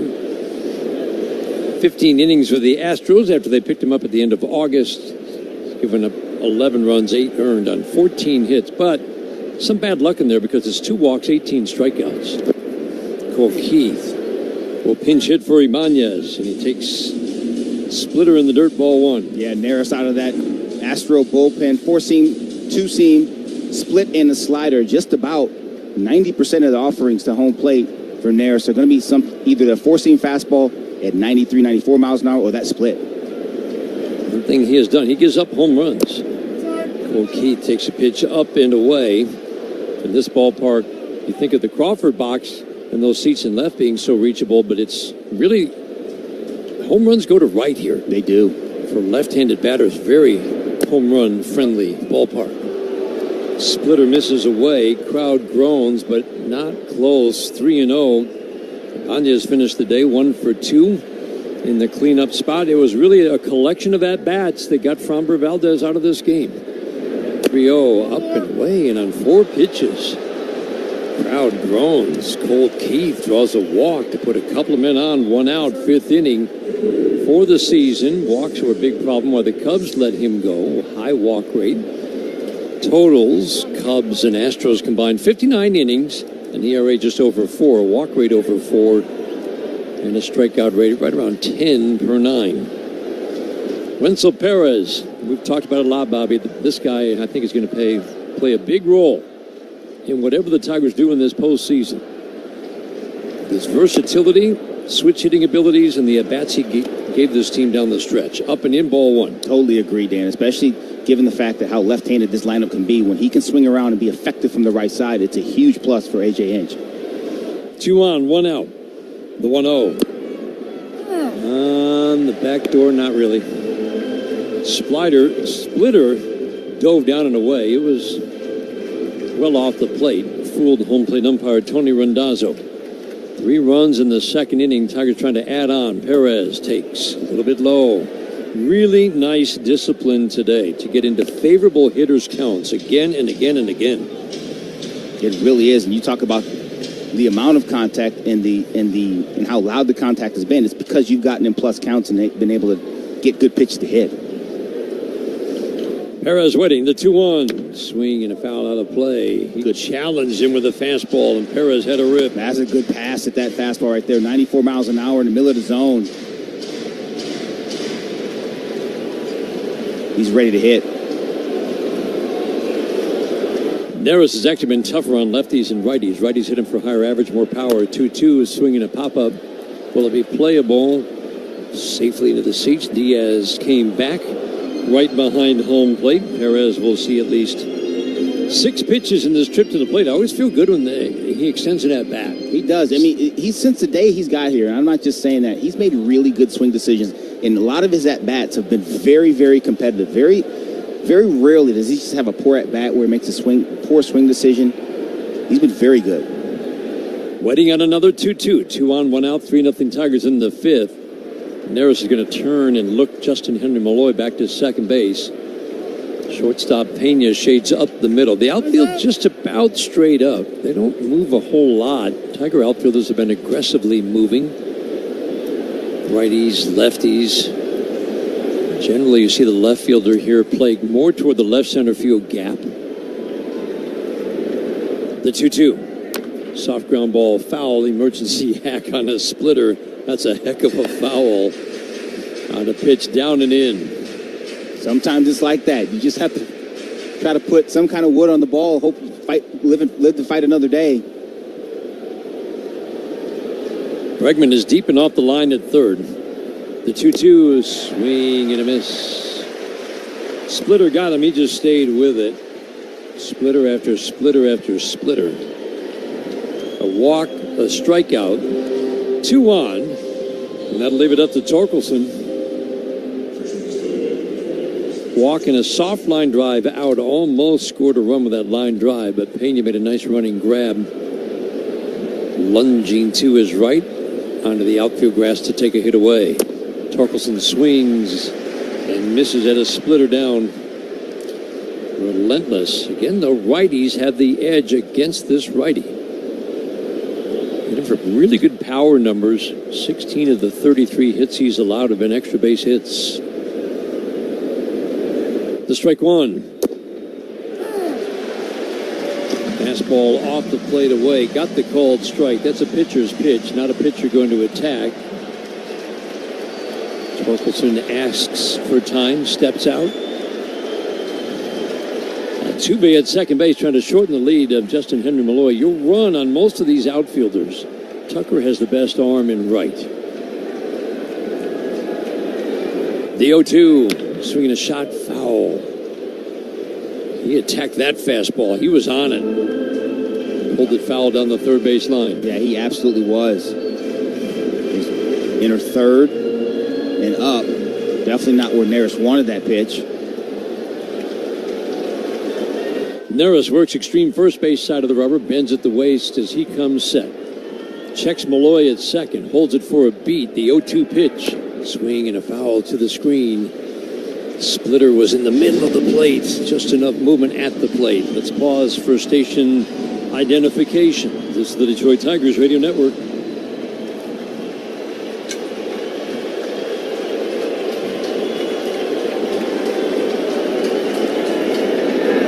The 0-2 swing and a miss. Torkelson strikes out. Splitter went down and away. A walk. Tigers had a threat brewing. The splitter gets Perez and Torkelson for swinging third strikes.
Tigers finished this year by defensive runs saved with their best ever total.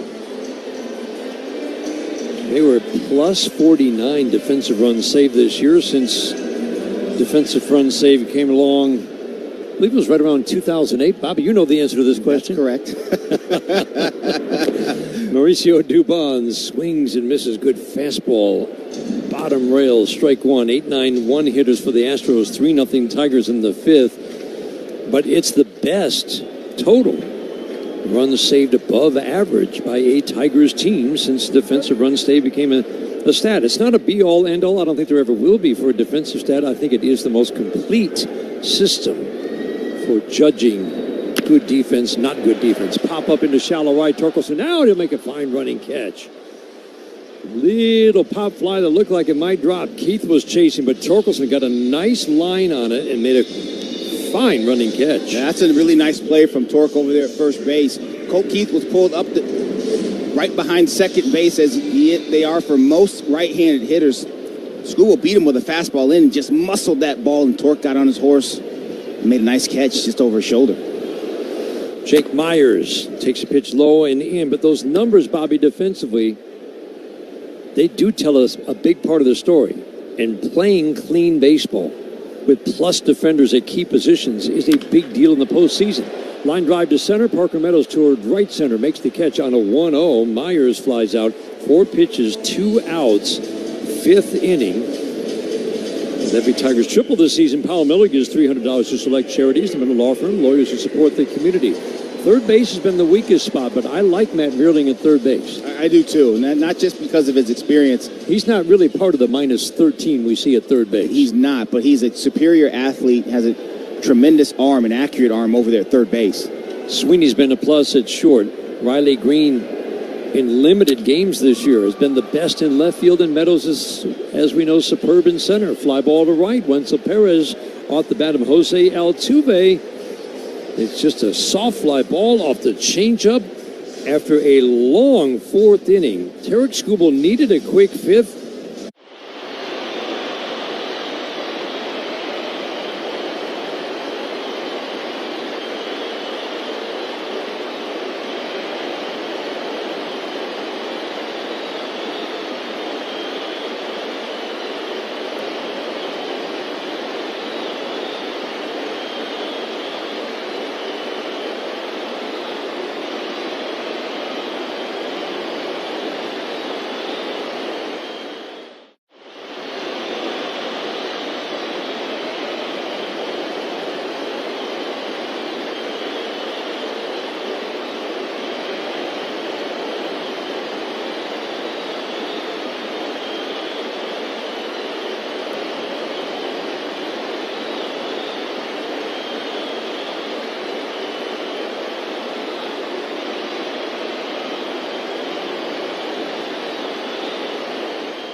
Lefties in the bullpen for manager Joe Espada. Takes over on the mound, make it 1-3. Brian King. Not a lot of heavy workload, just 26 innings of work this year. He's kind of past prospect status at 27, but his first shot at major league action has been impressive. In 26 innings, Parker Meadows facing the lefty, takes a first pitch fastball strike. Bobby, it's an interesting repertoire because it's fastball slider, but it's not sinker slider. It's 4-seam fastball slider, and he gets a lot of soft contact. Meadows takes strike 2. Yeah, you would. A lot of times with how he goes about it, you think that fastball is a 2-seamer. It's not. That 2-seam sinking fastball, it's a 4-seam heater. The 0-2, high and tight. Meadows takes. 3-0 Tigers are in the 6th.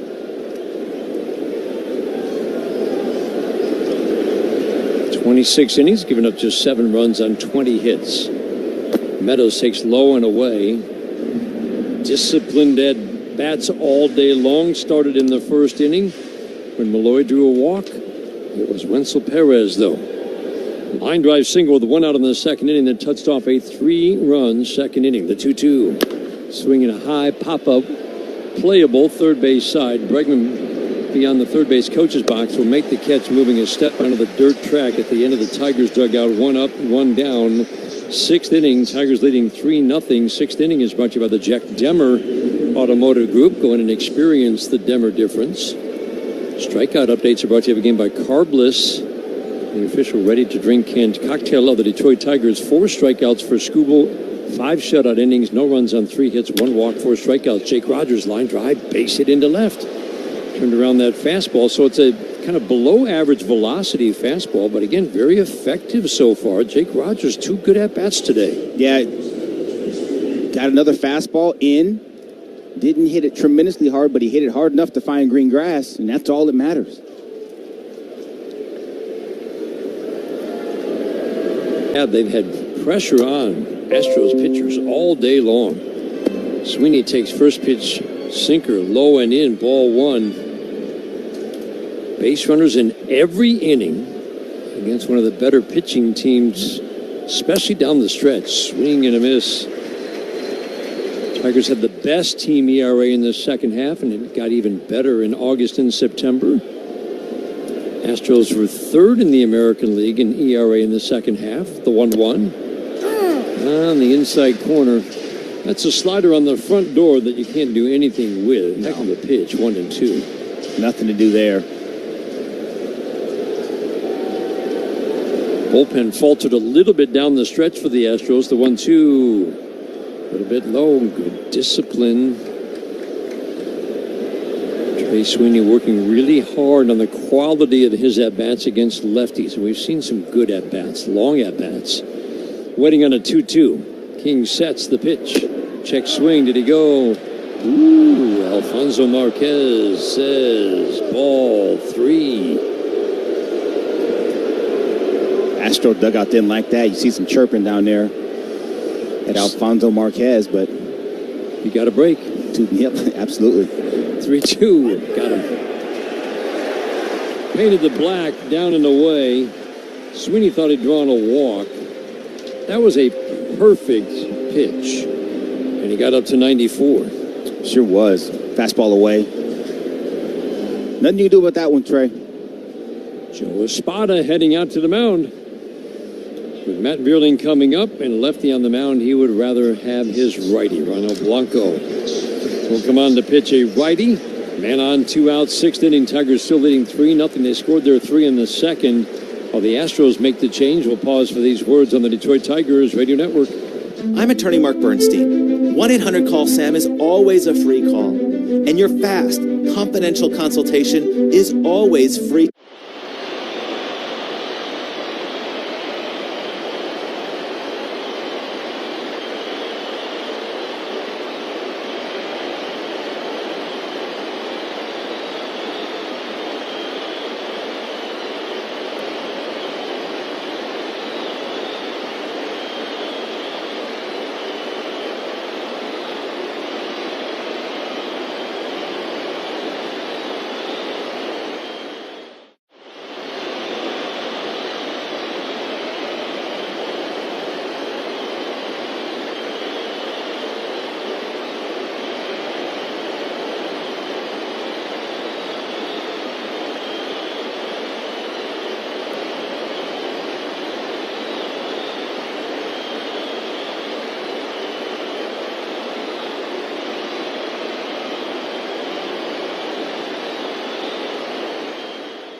Ronald Blanco, who kind of came out of nowhere to deliver 29 superb starts for the Astros this year. No-hitter was in his first start, just his 8th career start, and then he no-hit the Tigers through 7 a little later in the season, back in May. Ronald Blanco is working out of the bullpen in the postseason because this is what happens in the postseason. Matt Vierling takes pitch low and away. That was a slider, or that was a fastball down and away, but fastball slider combo is big for him. It really is. Fastball, slider, changeup. really a 3-pitch mix. There's a curveball, doesn't throw it very often at all. 1-0, bounced. A slider up to home plate, 2-0. Matt Beerling's 1 for 3 today. Rogers, Sweeney, Beerling, all with 2-out singles with great approaches, all to the middle of the field with 2 outs in the second inning. Turned a scoreless game into a 3-0 game, and that's where we are now with a man at first and 2 outs in the 6th. The 2-0, way outside, not close. You just wonder, with Blanco having made 29 starts out of his 30 appearances this year, clearly there was a relief appearance in there. But is he used to coming in a situation like this with a runner on and inheriting a runner? The 3-0 splits the plate. No, grab the outside corner with the fastball. Been a reliever in the past. Winter ball, he just hadn't had much major league experience, but not this year, Bobby. You always think about that. The 3-1, swing and a miss. Woo. Fastball away. It rides at the top of the strike zone. It really does. And the way Matt Beerling just swung at that pitch, you got to wonder, is there a little cut, a little finish on that pitch, too? Because he looked like he had it lined up, and then he was reaching for it, seemingly. 3-2, 2 outs. Rogers goes, swing and a miss. He just challenged him with a high-side fastball. Beerling got ahead 3-0, strikes out on a pretty wicked fastball. Blanco gets the final out of the 6th inning. Astros bat bottom of the 6th inning. Tigers holding on to the 3-0 lead in game 1 of the wild card. This is the home of Detroit Tigers baseball.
That's Ragans against Burns.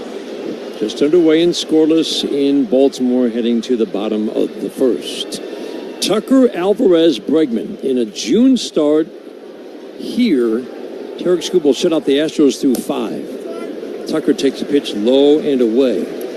Jose Altuve started the 6th inning with a double, and that touched off a 4-run inning. Tucker was on the injured list at the time. Slider strike down and away. Skubal just dominates lefties. Teams still will throw guys out there, but it's kind of sacrificial lambs. They've hit 186 against him. Tucker swings and fouls it out of play. Another lefty who hits lefties. Skubal had nice success against the 2 lefties at the top.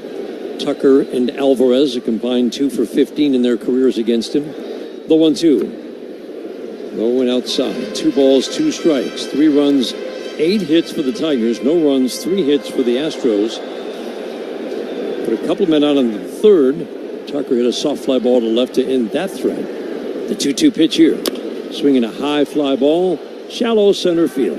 Backpedaling Sweeney, waving his arms to make the catch. Little pop-up that ends up in shallow center, 1 up and 1 down. This is the dangerous part of the order. Pitch count, Bobby, at 67 through 5. You would think a quick 6th inning. He's definitely into the 7th. Absolutely. Rules are changing during the playoffs. I mean, he's your horse. You get him through a reasonable number of pitches. Keep letting him go as long as he's effective. Yordan Alvarez takes fastball up and in. Buzzed him high and tight. 98. Crowd didn't like it. It's okay. Everybody's okay. Let him know you'll come up in there. Hey, he's right on top of the plate. That's right. The 1-0. Swinging a foul out of play. Comes back with a fastball in. So in high and tight. I love how he just stayed in there, Bobby, at 97. Stay in there. Listen, you can be friends in the offseason, call them and send them Christmas gifts if you want. You're trying to win a baseball game right now. You're trying to stand him up so he can throw that slider away from him later. The 1-1. Strike 2. Man. How about these 3 fastballs? 98 high and tight, ball 1. 97 in, first foul. 99 bottom rail. Now the 1-2. Low and away. 2 balls, 2 strikes. 67 pitches through 5 with 50 strikes. That is a big number. Tarik Skubal just pounding the strike zone. 1 walk, 4 strikeouts. The 2-2 pitch. Got him. Perfect changeup. Looked like a breaking ball down and away. Got the called 3rd strike. 5th strikeout is big. Out number 2. When you get Yordan Alvarez, that's huge. Dan, where was that pitch? Away. Down and away from him. So that first message fastball in had a purpose. You can go out there if you start showing him in a little bit. Alex Bregman batting. First pitch from Skubal. He starts him off with a curveball. One of the many adjustments he has made this year. Being more creative with Jake on first pitch breaking balls. Strike 1. Down and in. Stayed with the changeup. Stayed off speed. Bregman had a 9-pitch battle his last time up. Lined out. Grounded out softly to first time. The 1-1. Swing and a little soft tap. And he just keeps the pressure on, Bobby. The pace he's working at. That's one of the things that when he gets in a groove, you can tell he starts to work very quickly. Very, very quickly. The pitch clock's not even an issue. The 1-2. Low and away. Base is emptied. 2 outs. We're in the 6th inning. Tigers trying to take game 1 of the wild card. Outfield straight up. Greene in left. Meadows in center. Perez in right. The wind up, the 2-2. Ooh. 100. Down and away. Skubal turns, looks to center field, turns away from home and goes, ooh. It was a ball. He wanted that one. Yeah, he did. I like this. He calls Jake Rogers out. Because Bregman's given him 2 tough at-bats. Oh, no. Ryan Eubank, the trainer, is also coming out. Oh, boy. He didn't call him out to talk strategy, apparently.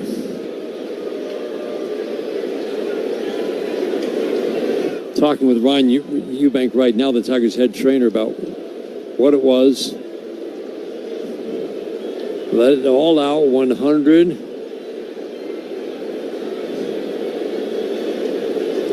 Watching the replay, not seeing anything in particular, Bobby. Nothing that says potential injury at all on that delivery and follow through.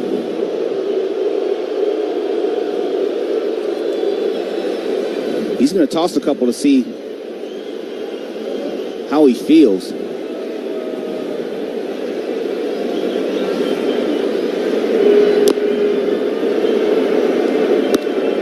He kind of shook his leg out there at the back of the mound. I don't know if that's anything. He's reassuring both that he's okay. Whew, you could just feel the entire Tigers nation exhaling. Oh, my goodness.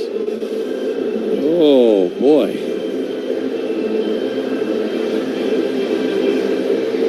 Like you said, Danny. Kick that left leg. That's his plant leg being left-handed. Now we're ready. The 3-2 is swinging a shot foul.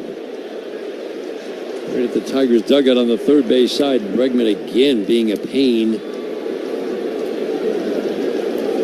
Quiet start, big finish, tough out. Skubal, third base side of the rubber, drops the hands, the big kick, drive to home plate. 3-2 is popped up foul and out of play. Second straight at bat where he's going to push the pitch count up by seeing at least 8 pitches.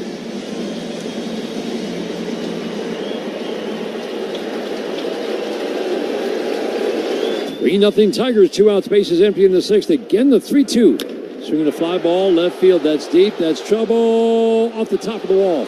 Fielded perfectly by Greene. Throw to second base, will be caught off and perfectly played. Ball off the wall holds Alex Bregman to a single. That is a really good play by Riley Greene. Recognized very early that he had no chance at that and took a couple steps in as soon as that ball was off the bat. Counterintuitive to do that, but with that wall being 315 feet away and 19 feet high, and had no chance of catching that ball, that gave him a chance to play the Karen perfectly and fire a strike to Trey Sweeney to hold Bregman to a single. Yainer Diaz, hit for average, has some extra base power at the plate. First pitch, swing and a miss. Wow. Change up, and he was way out ahead of it. He was ready to charge a fastball. Diaz hits righties, lefties about the same for average and for power. Better hitter in this ballpark. Skubal sets, holds glove at the belt. The strike one pitch. Swinging a long foul fly after seeing the slow changeup. 98, Tardy. You go back to the changeup here, Bobby? I'm gonna go with that fastball up and away again. Skubal sets, 3-0 Tigers in the 6th. The 0-2 swing and a miss.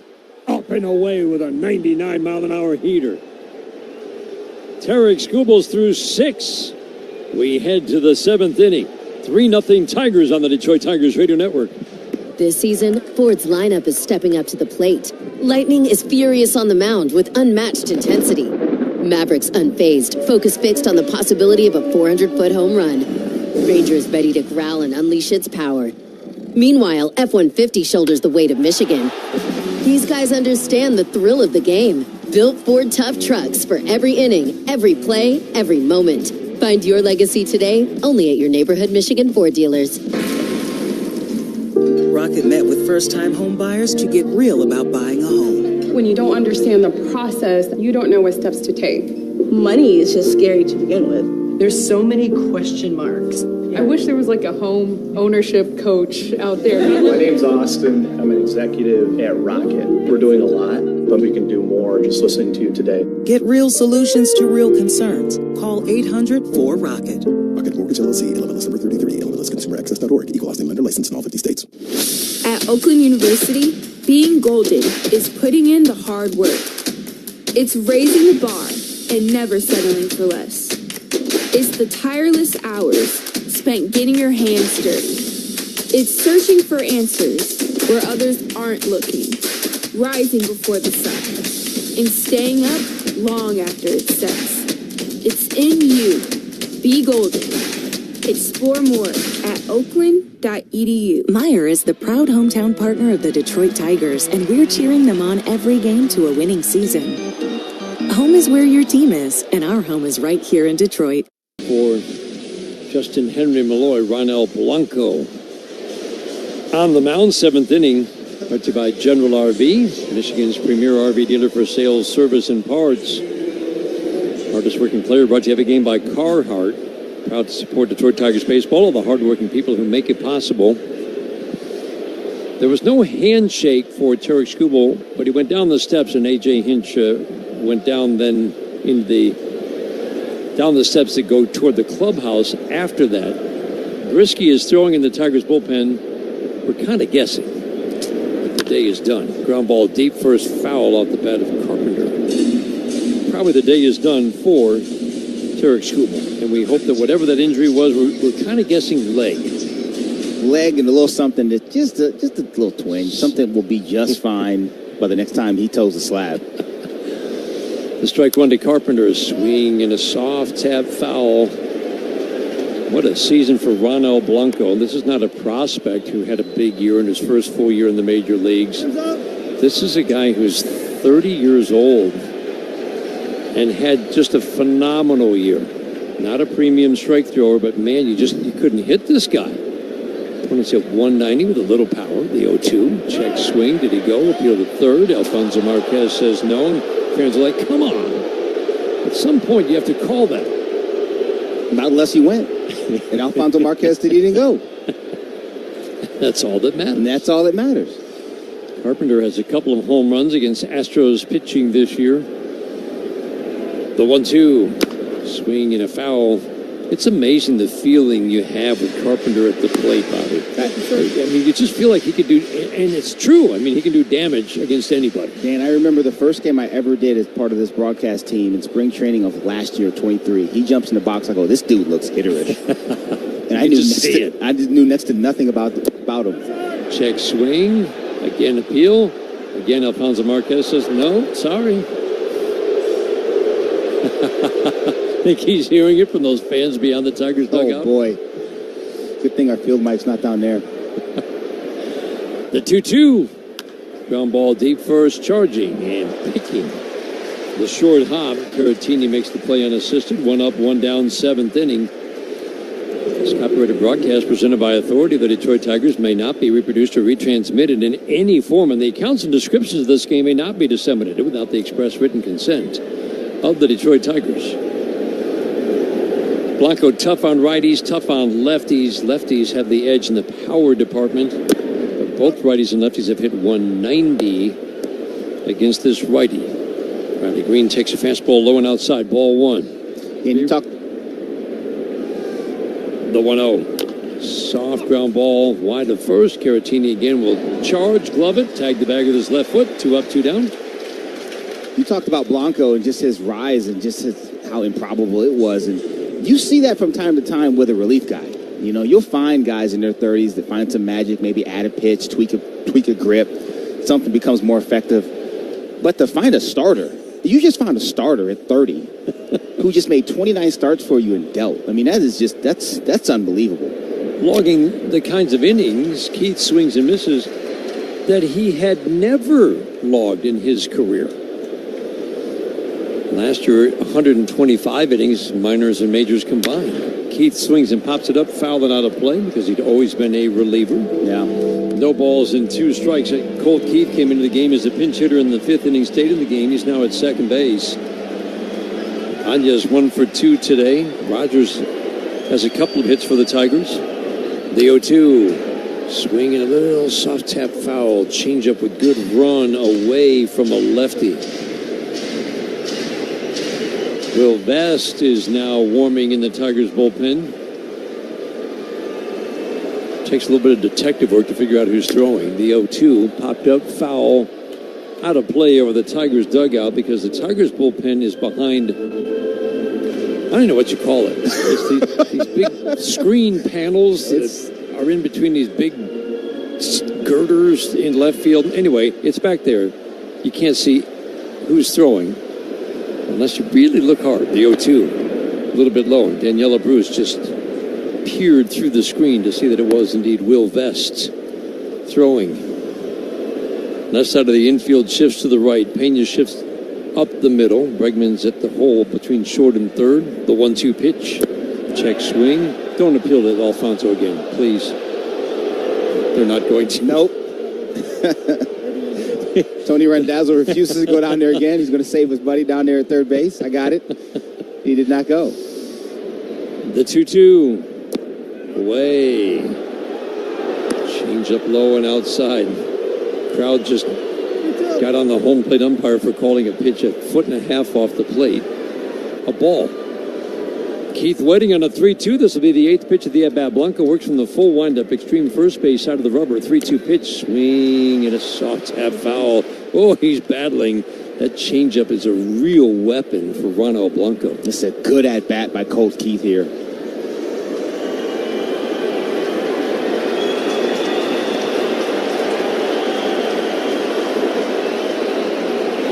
upright, relaxed stance, extends hands up and away from the left shoulders. He cocks the bat over it. Last third pitch, or the 3-2 pitch, misses high. Really nice at bat. Keith sees 9 pitches and draws a 2-out walk here in the 7th.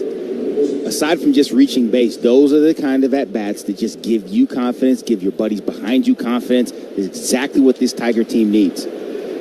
Base runners in every inning in this game. Wenzel Perez takes first pitch, fastball high, ball 1. Perez 1 for 3 today. His single touched off a 3-run second inning. Torkelson, Walker, Meadows, Force, not double play, which would have ended the inning. Force kept the inning alive for 3 2-out RBI singles. Curveball just nips the bottom part of the strike zone at the knees.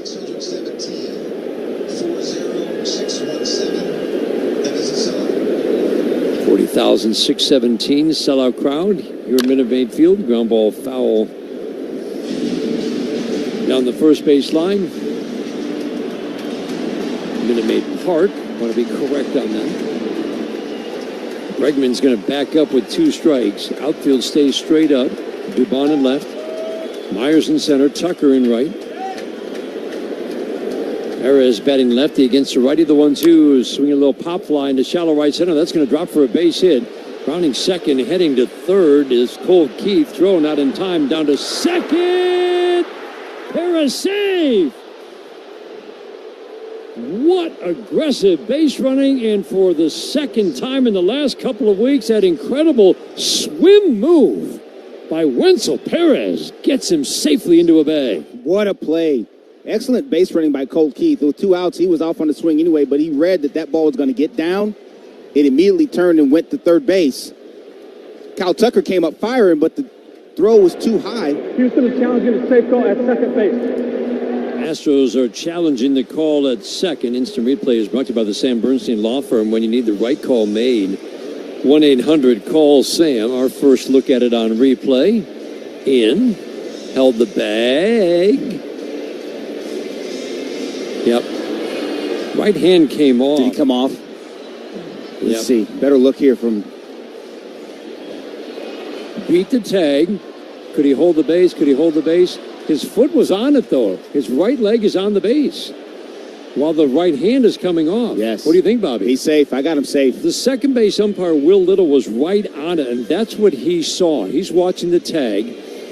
He's watching the tag being held on the body of Perez, the right hand coming off. But that's a great call. The crowd is not seeing the right foot is touching the bag. That's an excellent call by Will Little out at second base. And the call was very delayed. Everybody's kind of wondering, but he was making sure he waited until the tag was complete.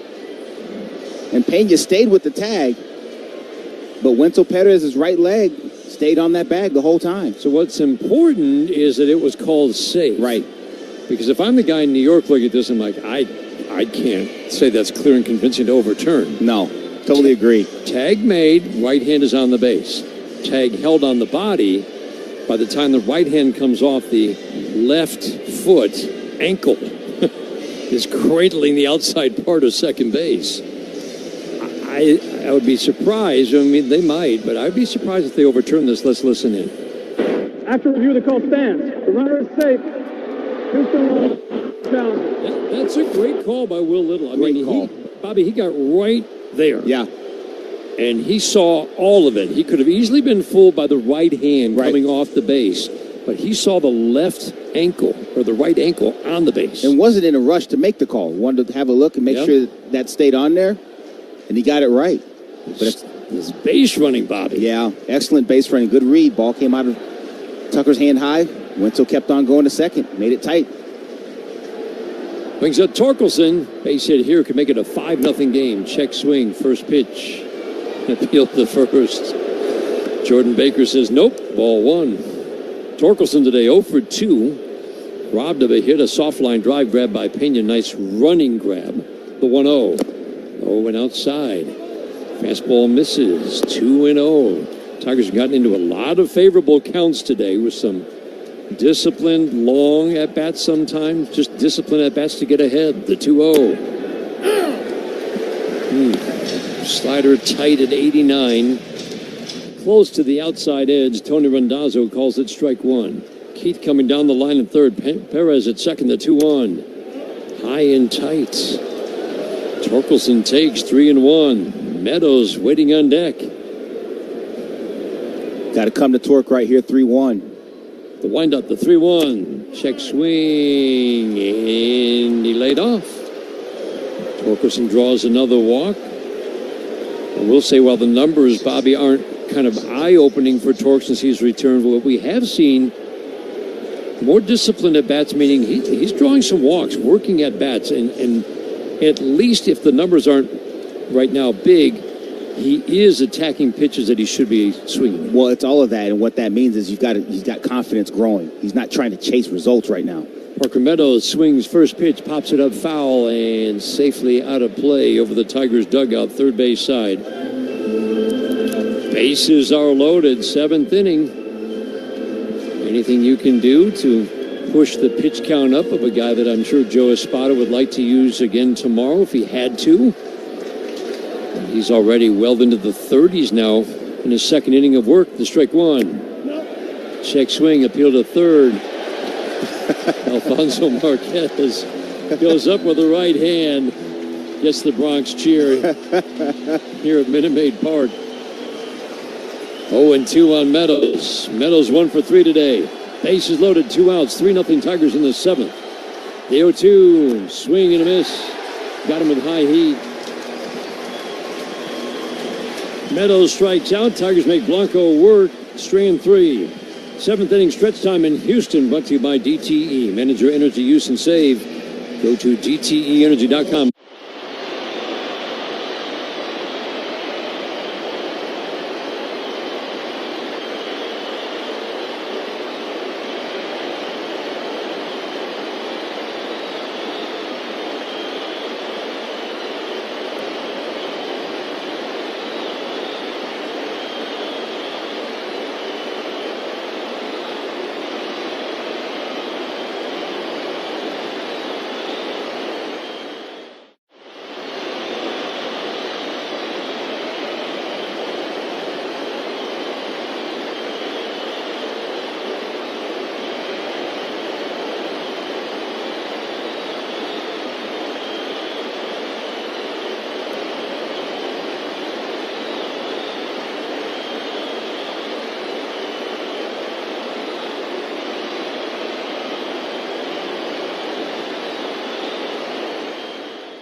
Dealers. Tigers bullpen. And really it's more than just the back end, Bobby. The guys who've been asked to protect leads late, it's not just Foley, Holton, Vest, Brisky, but it's also Hanafy, Gunther, solidly in the mix. It's a core of 6. Yeah. The guy that AJ loves to see out there at the end, along with Brisky, Foley, Holton really is anytime. Will Vest takes over on the mound for the Tigers, protecting a 3-0 lead in the 7th. Yeah, Dan, like you said, a big part of that late and close crew. 4-seam fastball slider. There's a 2-seam fastball in there, and he'll mix a changeup as well. Jeremy Pena at the plate. First pitch, low and outside. Fastball's been solid 97, 98. I mean, just every fastball seems like it's 97, 98 with Will Vest. What a season he's had. 1-0, fastball perfect, and when he locates it like that, down and away from a righty, that's unhittable. He'll give up hits, but it's only, really, it's just singles. The 1-1, swinging a pop-up, fouling out of play, because he challenges hitters a lot with fastballs. And you'll see the occasional line drive single, occasional hard contact. But 3 home runs in 70 innings, that's a number the Tigers really like. 1 ball, 2 strikes on Pena. The pitch, swinging another foul out of play. He just rears back and fires. Yeah, he's got the attitude heater going right now. No matter. I like how you describe it. I'm telling you, man, it doesn't matter what the velocity says. I don't care about the spin rate. It just comes out hot. Got a little extra on there. It's an extra foot faster, it seems like. From the stretch, the 1-2. Got him. Painted. Down and away at the knees. What a beautiful pitch. That's an excellent pitch by Will Vest. Kicks that leg up and fires a strike. Down and away, glove side. Confidence just growing and growing for Will Vest. I'm not sure it ever really wavered, but the way he's finished this season, man. Great confidence with him on the mound. Victor Caratini takes first pitch fastball. Down and away. He's got weapons for lefties. He's got weapons for righties. Lefties hit just 200, no power. He's actually better against lefties. Swing and a miss, fastball up, 98. And suddenly the back end of this bullpen, which has not gotten a lot of swing and miss this year, has some swing and miss to it with Will Vest, Bo Brisky. Jason Foley starting to get a little more swing and miss by using that fastball up. The 0-2 pitch. Away, you can hear Tony Randazzo say, ball 1. Mauricio Dubon is the scheduled next batter. John Singleton has grabbed a bat.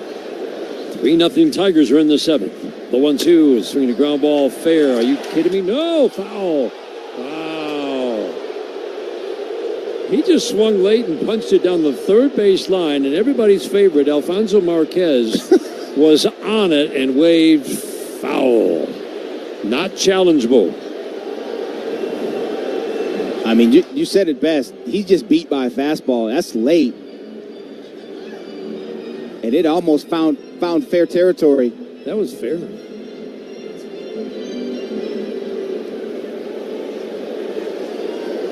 No, he got it right. Yeah. Wow. The 1-2 is swinging a soft ground ball foul. I mean, it was maybe an inch, right? If that.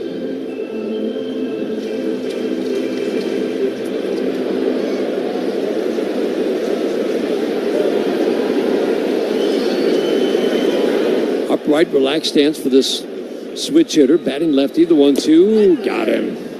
He just poured fastball in thigh-high middle. And Caratini could only watch it go by. When you're getting strikeouts on heaters in the zone and guys can't even pull the trigger, that's when you know your fastball's got a little something extra to it. These guys aren't even pulling the trigger. They're just frozen. They're just locked up. There's nothing you can do about that. This has just been so fun to watch down the stretch for Will Vest. Led to an outstanding season. This is his 70th appearance. Low walks, higher strikeouts down the stretch. Singleton batting, first pitch, fastball, takes strike 1. Left side of the infield shifts to the right. Vierling's basically playing shortstop. The Tigers' third baseman was Sweeney up the middle. 3-0 Tigers, the strike 1. Swing and a miss, and then he can break that pitch out. 92-mile-an-hour changeup. Great action away from a lefty. I mean, you're Singleton. You've watched him just blow dudes' doors off, and then all of a sudden he throws that changeup on you. Good luck with that. 13 pitches, 11 strikes. The 0-2 away. Jake Rogers was setting up almost in the right-handed batter's box. Outfield plays his lefty to go the opposite way, just slightly. Great comeback story. John Singleton hits out of a crouch. The 1-2 bounces up to home plate. Will Vest kind of stumbled in his finish of his delivery. 8 years in between appearances at the major league level. John Singleton hit .234. He can work in that bat. He's got some power. The 2-2. Fly ball, center field, deep. Going back, Meadows tracking it. He'll turn, stop, make the catch straightaway center. Good swing. It's a line out. 2 strikeouts in a 1-2-3 7th inning for Will Vest. We head to the 8th inning. Tigers lead game 1 of the wild card, 3-0.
Metro Detroit Chevy dealers, put it in DNCUI Chevy drives the Motor City. Jake Rogers will lead off. Ronald Blanco still on the mound. 8-9-1 hitters Rogers, Sweeney, Vierling. The scheduled hitters, Chas McCormick is the new left fielder, so it's McCormick in left, Myers in center, Tucker in right.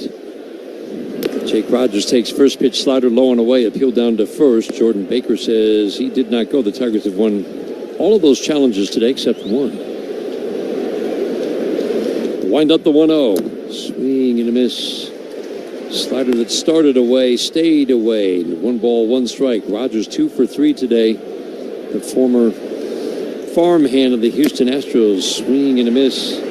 We talked about how he was included in the trade in 2017 from the Astros for Justin Verlander. Justin Verlander, shockingly, is not, or maybe not so shockingly, on the postseason roster. Swing and a miss. Rogers strikes out. He just did not have a good year, an injury-shortened year. He had a neck issue.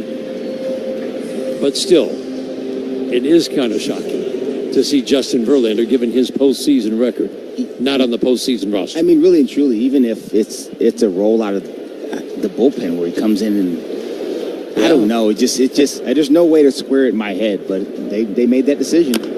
Trey Sweeney swings at a fastball, fouls it out of play, 94 at the knees. 3-0 Tigers are in the 8th inning. Tiger milestones are brought to you by Wallside Windows, local and family-owned, celebrating 80 years as Michigan's leader in replacement windows. It has been a day full of terrific at-bats. Sweeney takes fastball in the black away for a called strike.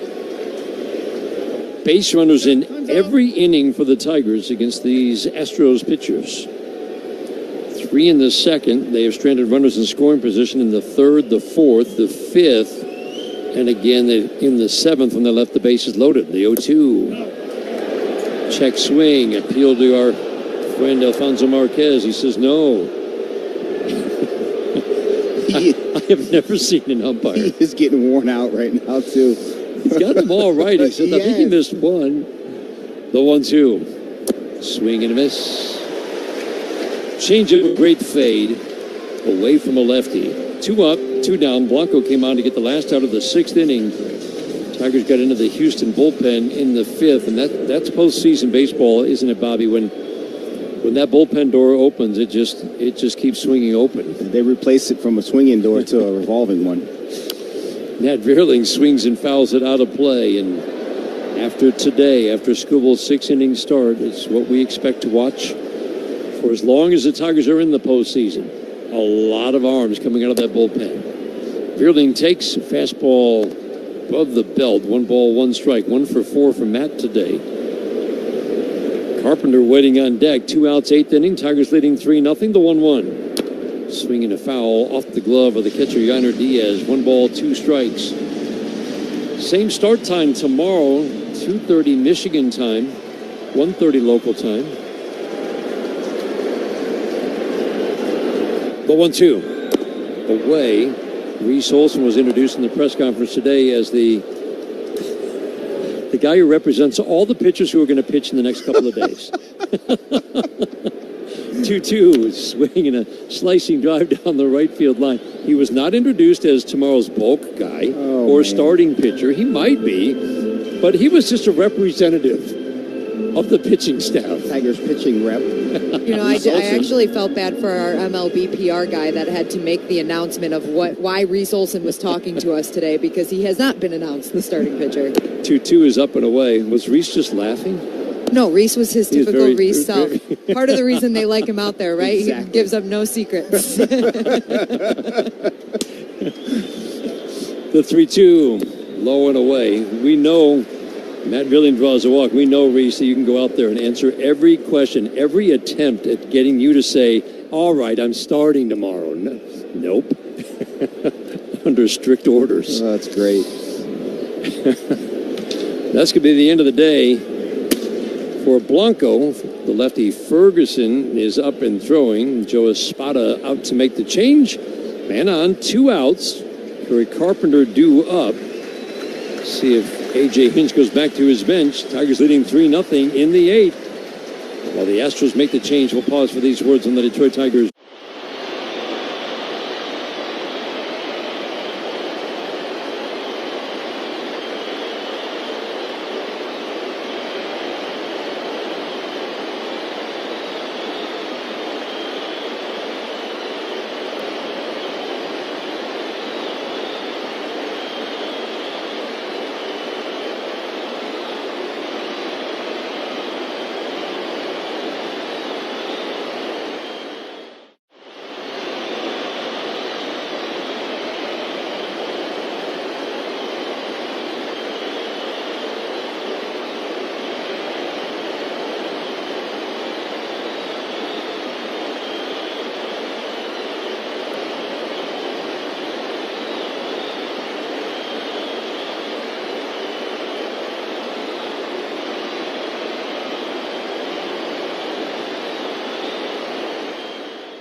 Caleb Ferguson, a lefty, picked up in a minor trade just at the trade deadline this year from the Yankees. Takes over on the mound to face Kerry Carpenter. First pitch to Carpenter, low and away. Down to second on a delayed steal, and Matt Vierling pitch in the dirt. Tried to go on that dirt ball, but Diaz threw him out at second base. Pena made the tag. And the Tigers are out in the 8th inning. Been a very successful move for the Tigers going on those dirt balls, but this time Matt Vierling cut down. At the bottom of the 8th inning, 3-0.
Jason Hayward, let go by the Dodgers in August, picked up by the Astros, will pinch hit and lead off in the 8th inning.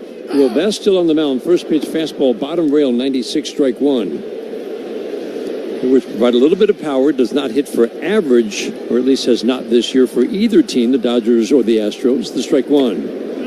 Low and outside, try to get him to chase the changeup. Solid plate discipline with some power.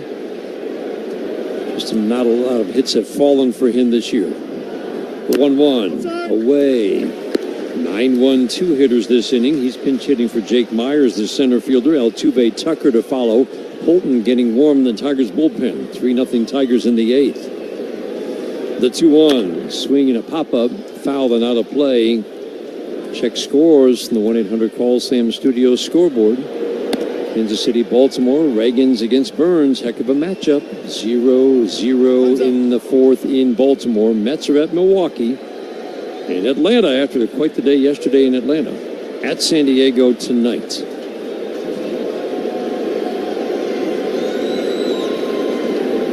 Knees bent. Hayward bends at the waist toward the plate. Swing and a miss. Woo! What do you call it? Attitude fastball? Another attitude heater right there. Bobby, that's just electric. And here's the thing: you want to get into the weeds a little bit. Spin rate, Major League average is 2250. His is 2257. So it's not that. Will Vest doesn't have a ton of deception in his delivery. It's not that. This is just, I'm gonna beat you with this, and go sit down somewhere. And that's what he's doing right now. Jose Altuve takes first pitch fastball strike. Yeah, there are so many things that can make a fastball play up, but it doesn't feel like he's got any one of them. Meaning, it could be sequencing, it could be extension, as well as spin, low vertical release, whatever it might be. There are about 5-6 different things, but he's not setting it up. He's just going right at him. Right. Altuve fouls it out of play. Wow. Well, certainly we keep digging deeper. It's going to be one of those things that just doesn't happen. But whatever he's got right now, go ahead and keep firing it. Yes, it is. Altuve waiting on an 0-2. Got him. For the 3rd time, he has frozen an Astros hitter with a lively fastball. That will be the end of his day. What an outing for Will Vest. 4 strikeouts, 3 uncalled thirds, firing fastball after fastball. Tyler Holton is coming on for Kyle Tucker. 2 outs, 8th inning. Tigers leading 3-0 in Houston. This is the home of Detroit Tigers baseball. When you travel, they always say, get a room with a view. And there's no better way to travel.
Alvarez.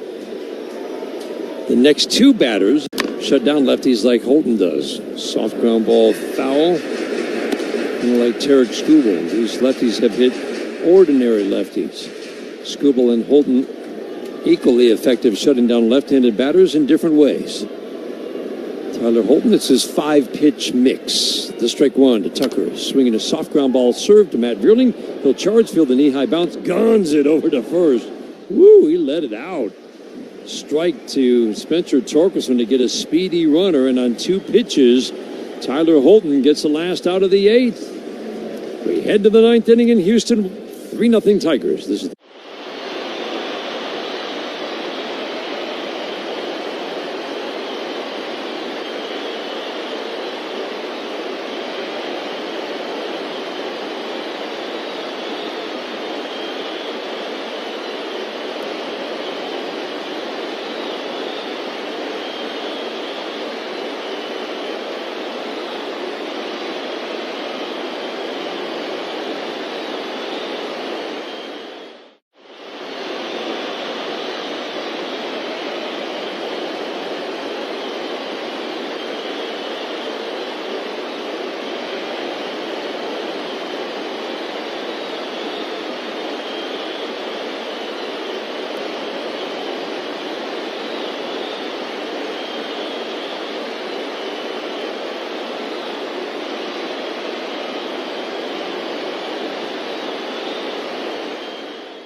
superb innings from Tarik Skubal. No runs on 4 hits, 1 walk, and 6 strikeouts against a team that does not strike out.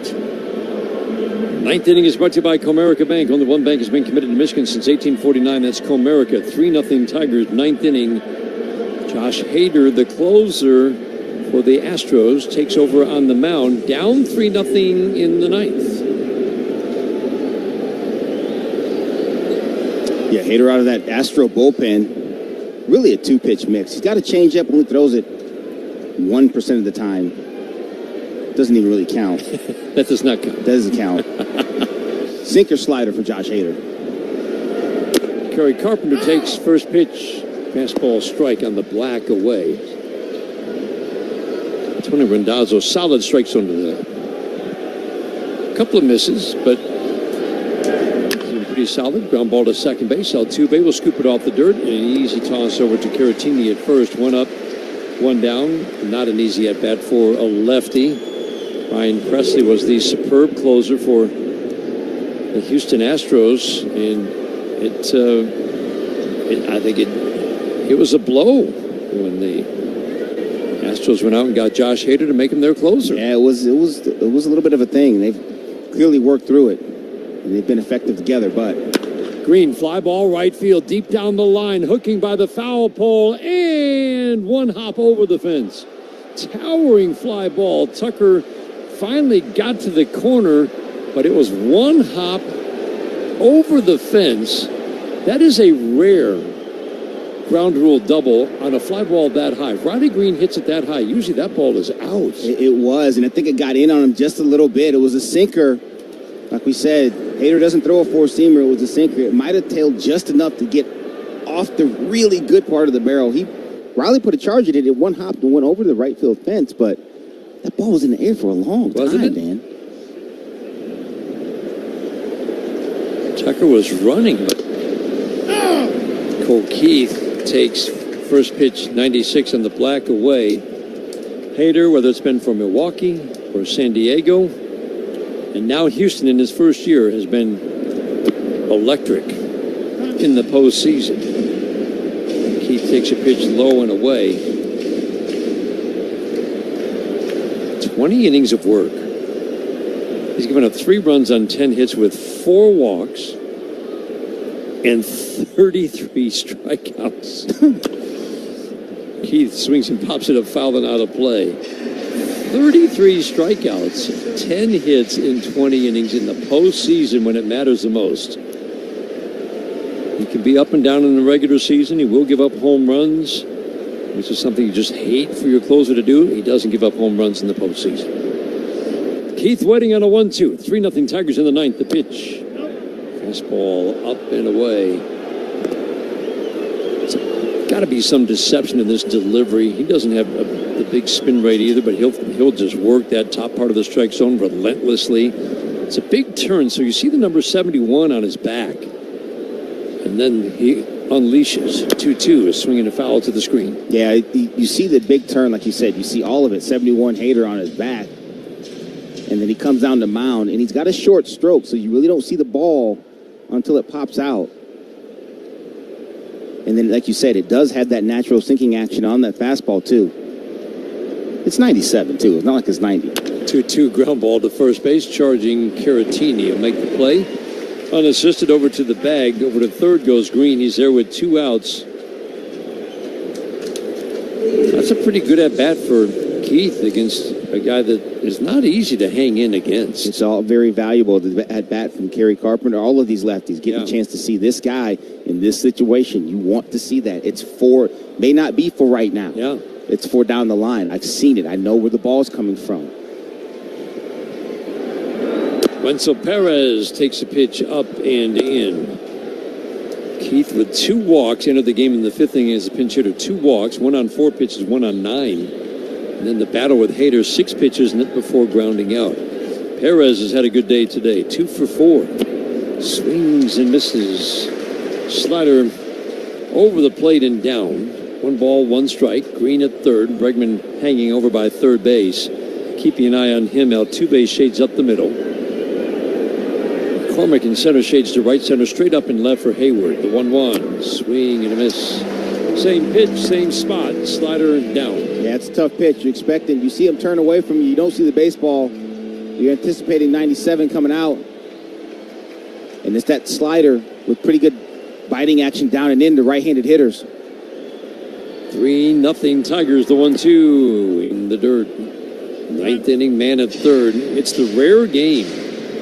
This might be the first truly of the year where the Tigers have had base runners in every inning. Yeah, a lot of traffic out there. We talked about at the top of the show.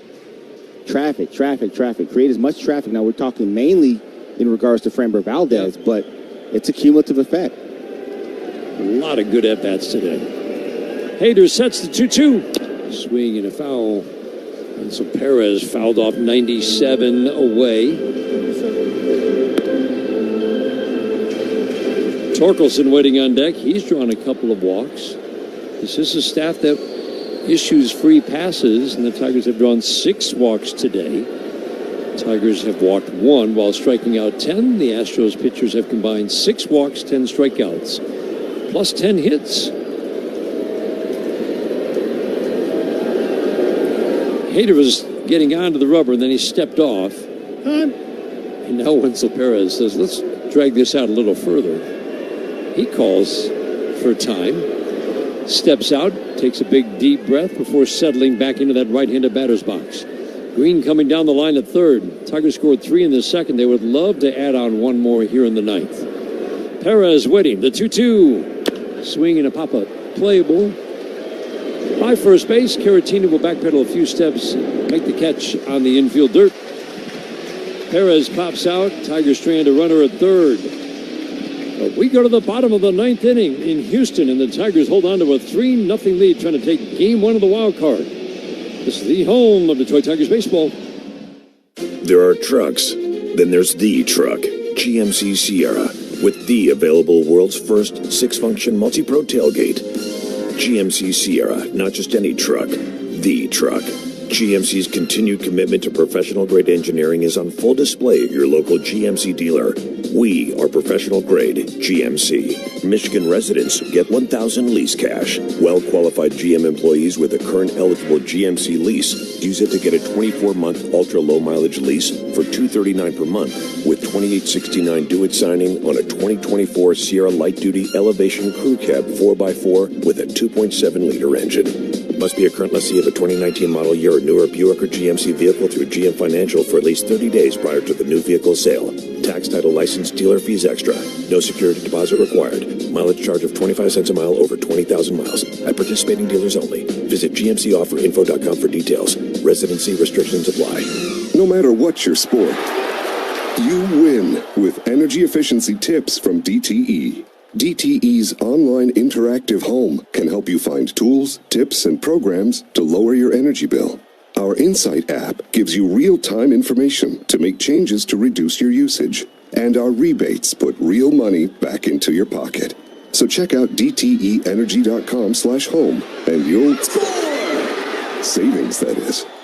DTE. Northville Lumber is Michigan's Trex decking leader in the official lumber yard of the Detroit Tigers radio network. NorthvilleLumber.com.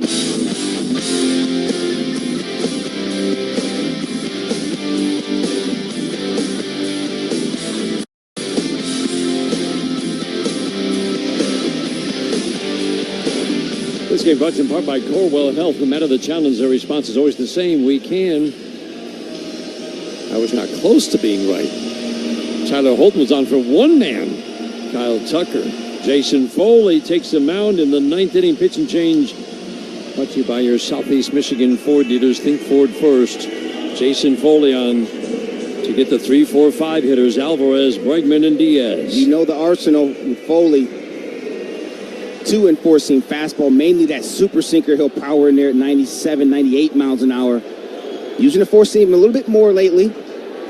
But that slider and the changeup, both weapons for him to get hitters out.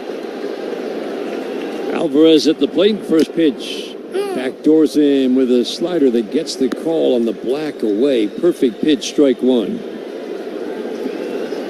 Throwing that slider to righties as well as lefties. Really broke it out last year against lefties. Helped him be much more effective against lefties this year. Alvarez swings and taps it foul. A better slider down and over the plate, and that's where you want your misses to be. No balls, 2 strikes on Yordan Alvarez. Yeah, making sure you get that ball down. 4 hits today for the Astros, all singles. Foley has been a powerful arm since coming back in mid-August. Alvarez takes the pitch low and away. Coming back from, he wasn't exiled to the earlier innings. He just was quietly taken out of the closer's role for, well, a little over a month. The 1-2, swing and a foul. But Bobby, he truly was, and this is, AJ never talks about specific reasons or changes in roles. He just, my actions will tell you, but he was really struggling with ninth inning command and hard contact. Well, it was the command, Dan, like you said. And once you get behind, you got to come over the plate. I don't care if you shoot it out of a cannon. Guys, major league hitters can hit it. So you had to get back to changing what the profile of the pitch looked like a little bit. Then you had to get back to locating better. And once he did those things, you saw him get back in the role, this closing role. Alvarez waiting on a 1-2 on the way. Swing and a foul to the screen. So there have been several things that we've been watching for Foley, using both the 2 and 4 seam fastball, Bobby, up. Yeah. It's still not a ton of swing and miss, but there is more swing and miss. There's more. When he sets it up properly, getting lefties out at a better rate. And also a new setup where the left foot, when he sets, is in front of the right, but pointed out toward almost shortstop. Designed to get him more velocity, and it has. The 1-2, fly ball, left field, deep in trouble. Barreling back, jumping up, Greene jumping up, it's off the wall, and it kicks away from him at a funny angle, and Yordan Alvarez will cruise into second. Very tough play, and then an odd bounce, so the ball got by Meadows, who was racing over. Alvarez checks in at second base with a leadoff double here in the ninth. Yeah, on the face of that wall out there that is the Crawford boxes, 315 feet away, you have the out-of-town scoreboard, and it's still a manual scoreboard, so there's slots and there's different nooks and crannies that board. Riley Greene went up to try to catch that baseball, came down empty-handed, but it hit a funny spot and kicked over towards Parker Meadows. Fortunately for the Tigers, Alvarez still is not moving well at all on that knee. He ends up with just a double. But you got a runner on second here with nobody out in the ninth. 40,000 plus getting on their feet here at Minute Maid Park. Pinch runner, Zach DeCenzo, takes over at second base for Yordan Alvarez. Bregman's at the plate. First pitch from Foley, swinging the ground ball foul down the third base line. Since taking over that closer's role again, 13 saves and 14 opportunities for Foley. He's given up 4 earned runs on 9 hits in 17 innings. The strike one, low and away. 5 walks, 15 strikeouts. Command has been better. Opponents have hit 150 with no power. And he's shutting down righties and lefties. Tough out at the plate. Bregman waiting on a 1-1. 3-0 Tigers in the ninth. The 1-1 pitch. Bounced. Slider in the dirt away. Some of the biggest misses we've seen from Jason Foley lately.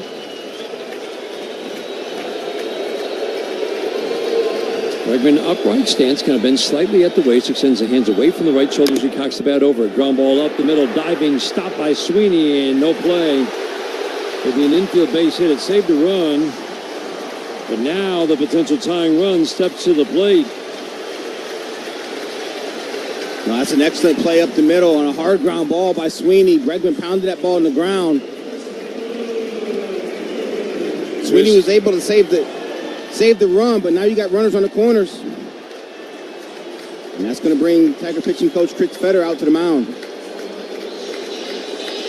Diaz, the batter, hit .299 this year. He's got extra base and occasional home run power.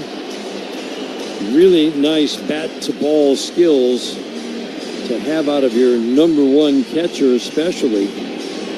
Quick conversation. Entire infield joins the conversation. This is a great double play candidate.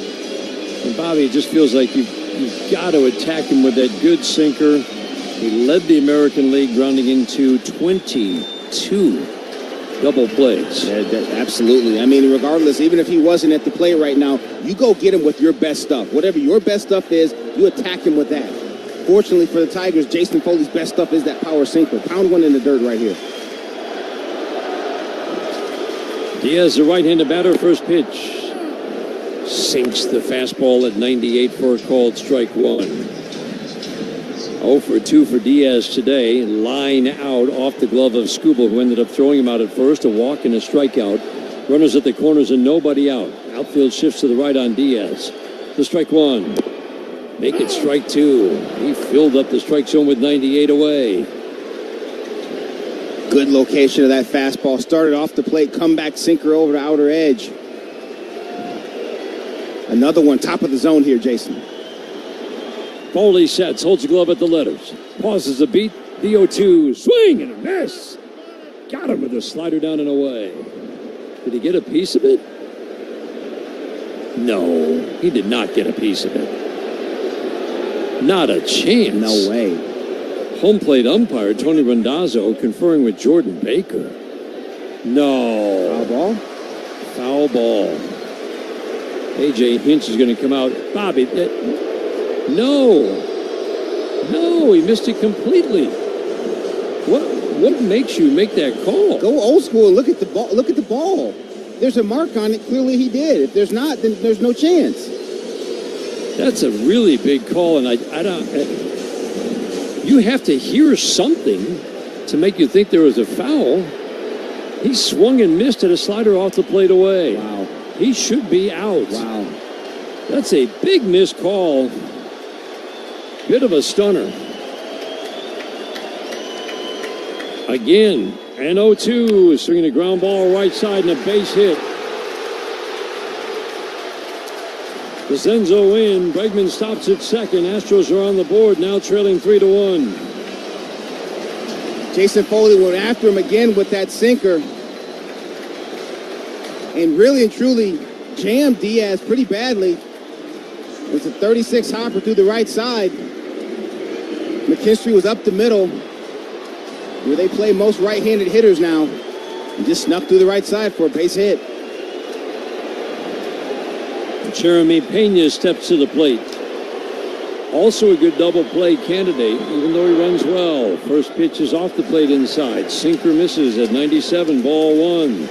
Potential tying run is now on at first base in the form of Diaz, who does not run the bases well. The 1-0, Bunt attempts. And even with Vierling in tight, Pena tried to bunt. Figuring, I guess, at worst, he's going to put runners at second and third. Yeah, that has to be the logic there. If you're going to do that, probably in this situation, just go ahead and square around and sacrifice. 1 ball, 1 strike. 2 on, nobody out. 3-1 Tigers in the ninth. Bunt attempt. Jake Rogers calls off Foley. Turns, fires to Torkelson for the first out. Sacrifice bunt for Jeremy Pena. The putout goes 2-3, and now the potential tying run is at second base with 1 out in the ninth. A.J. Hinch going to the mound. That'll be the end of the night for Jason Foley. Bo Brisky is going to get the call. He's been a magician getting out of jams. He's getting a pretty big one in his first appearance in the postseason. Second and third, 1 out, ninth inning. Caratini due up while the Tigers make the change. We'll pause for these words on the Detroit Tigers Radio Network.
Change much by your Southeast Michigan Ford dealers. Think Ford first.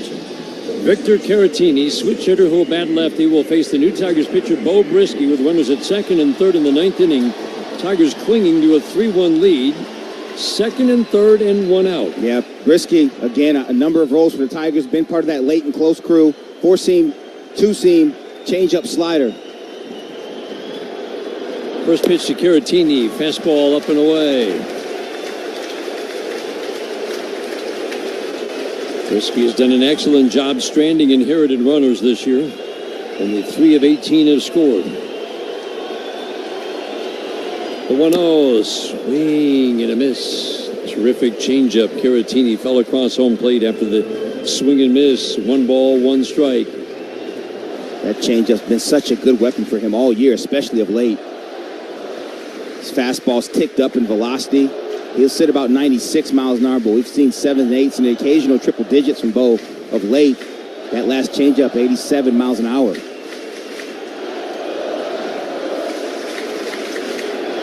Caratini better from the right side, the 1-1. Strike 2. Poured 97 in at the knees. 1 ball, 2 strikes. Outstanding season for Bo. Big finish. The 1-2, swinging a little line drive into left. Riley Greene over in, makes the catch, and Bregman will hold. That's a good swing for Caratini. It's the second out of the ninth. Another changeup from Bo Brisky, a good one. Caratini just rode that out on his front side and just wandered it to left field, made good contact. Riley Greene, good route to the ball, catches it on the run and gets the ball into Matt Vierling very quickly. Bregman can go nowhere. Brings up Mauricio Dubon. He's 0 for 3 today. He's tough against Tigers pitching this year.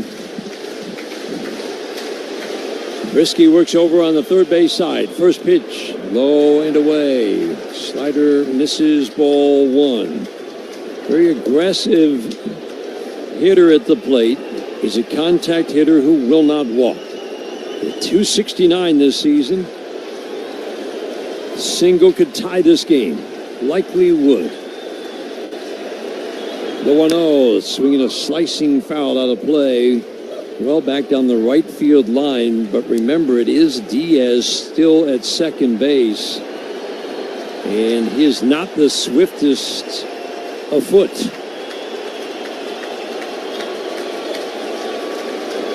Upright closed stance for McCormick.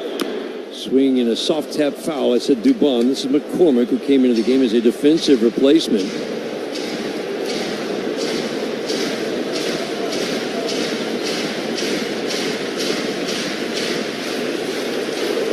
McCormick, his value has been defensively. With 211 this year.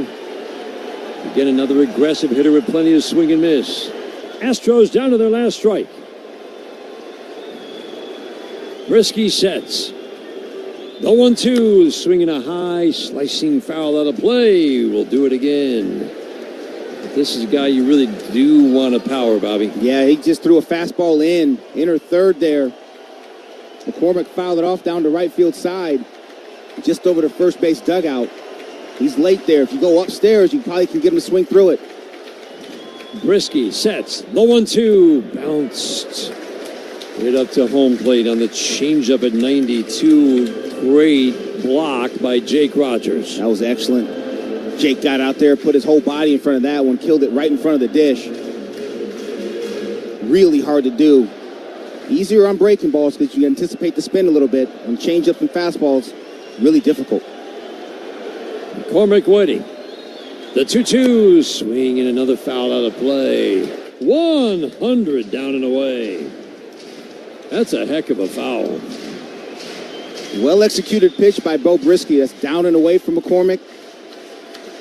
Not quite on the edge, outer third, but down. Just off the injured list. First at bat since September the 10th.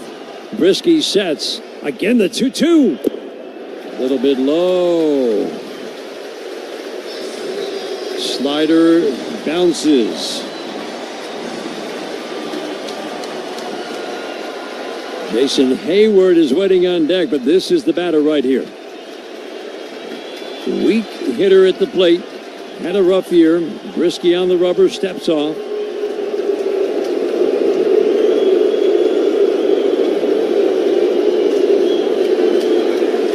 Low walks, high strikeouts for Chas McCormick. Can Brisky finish this one off? The 3-2. He walked him.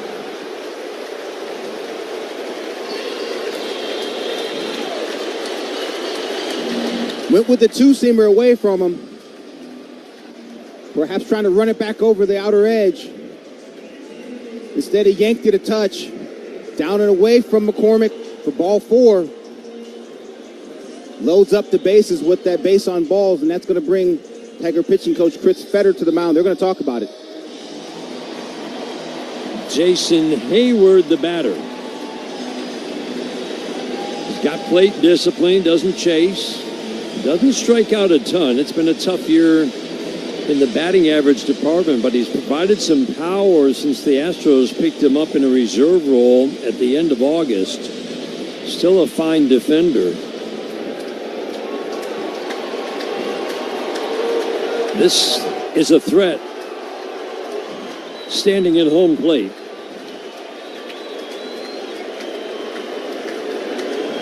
Brisky has been good against lefties and righties, actually a little tougher on lefties. Bases loaded. 3-1. Tigers on top, and before he sees the pitch, Jason Hayward calls time. Sits down into his stance, upper body upright, extends the hands away from the left shoulder as he cocks the bat over, tucks the right shoulder in. First pitch, low, ball one. First pitch change up there. Then you're right, Dan. Jay Hay, veteran, bounced around the last part of his career. Challenge him here. The 1-0, swing and a foul. Had a rip at 98 away. You know, what's interesting about this ballpark is because the Crawford boxes are so, they're right here on you, 315 feet away. Conventional wisdom, kind of pitching wisdom tells you you don't want to get beat pull side late. Well, can't exactly just go away indiscriminately either with left-handed hitters here. The 1-1, low, 2-1.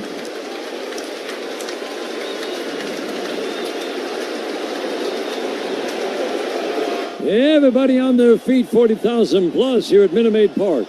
Tigers trying to close out game one. Bases loaded, 2 outs, the 2-1, swing and a miss. Changeup, terrific movement, away. Now what do you do, Bobby? Wow, that's an excellent changeup away. What do you do? Double up on it, go out there again. Brisky sets the 2-2, line drive, caught by Spencer Torkelson at first. Oh, man. A little higher, it's into the corner, but Spencer Torkelson grabs it, pumps his fist, and the Tigers take game one in Houston. Woo-wee. Man. It's never easy. Nope. Why would it be with this team? Why would it be with this team? This team loves the suspense. And how about the job Bo Brisky did? He did it in Baltimore. He did it again here today.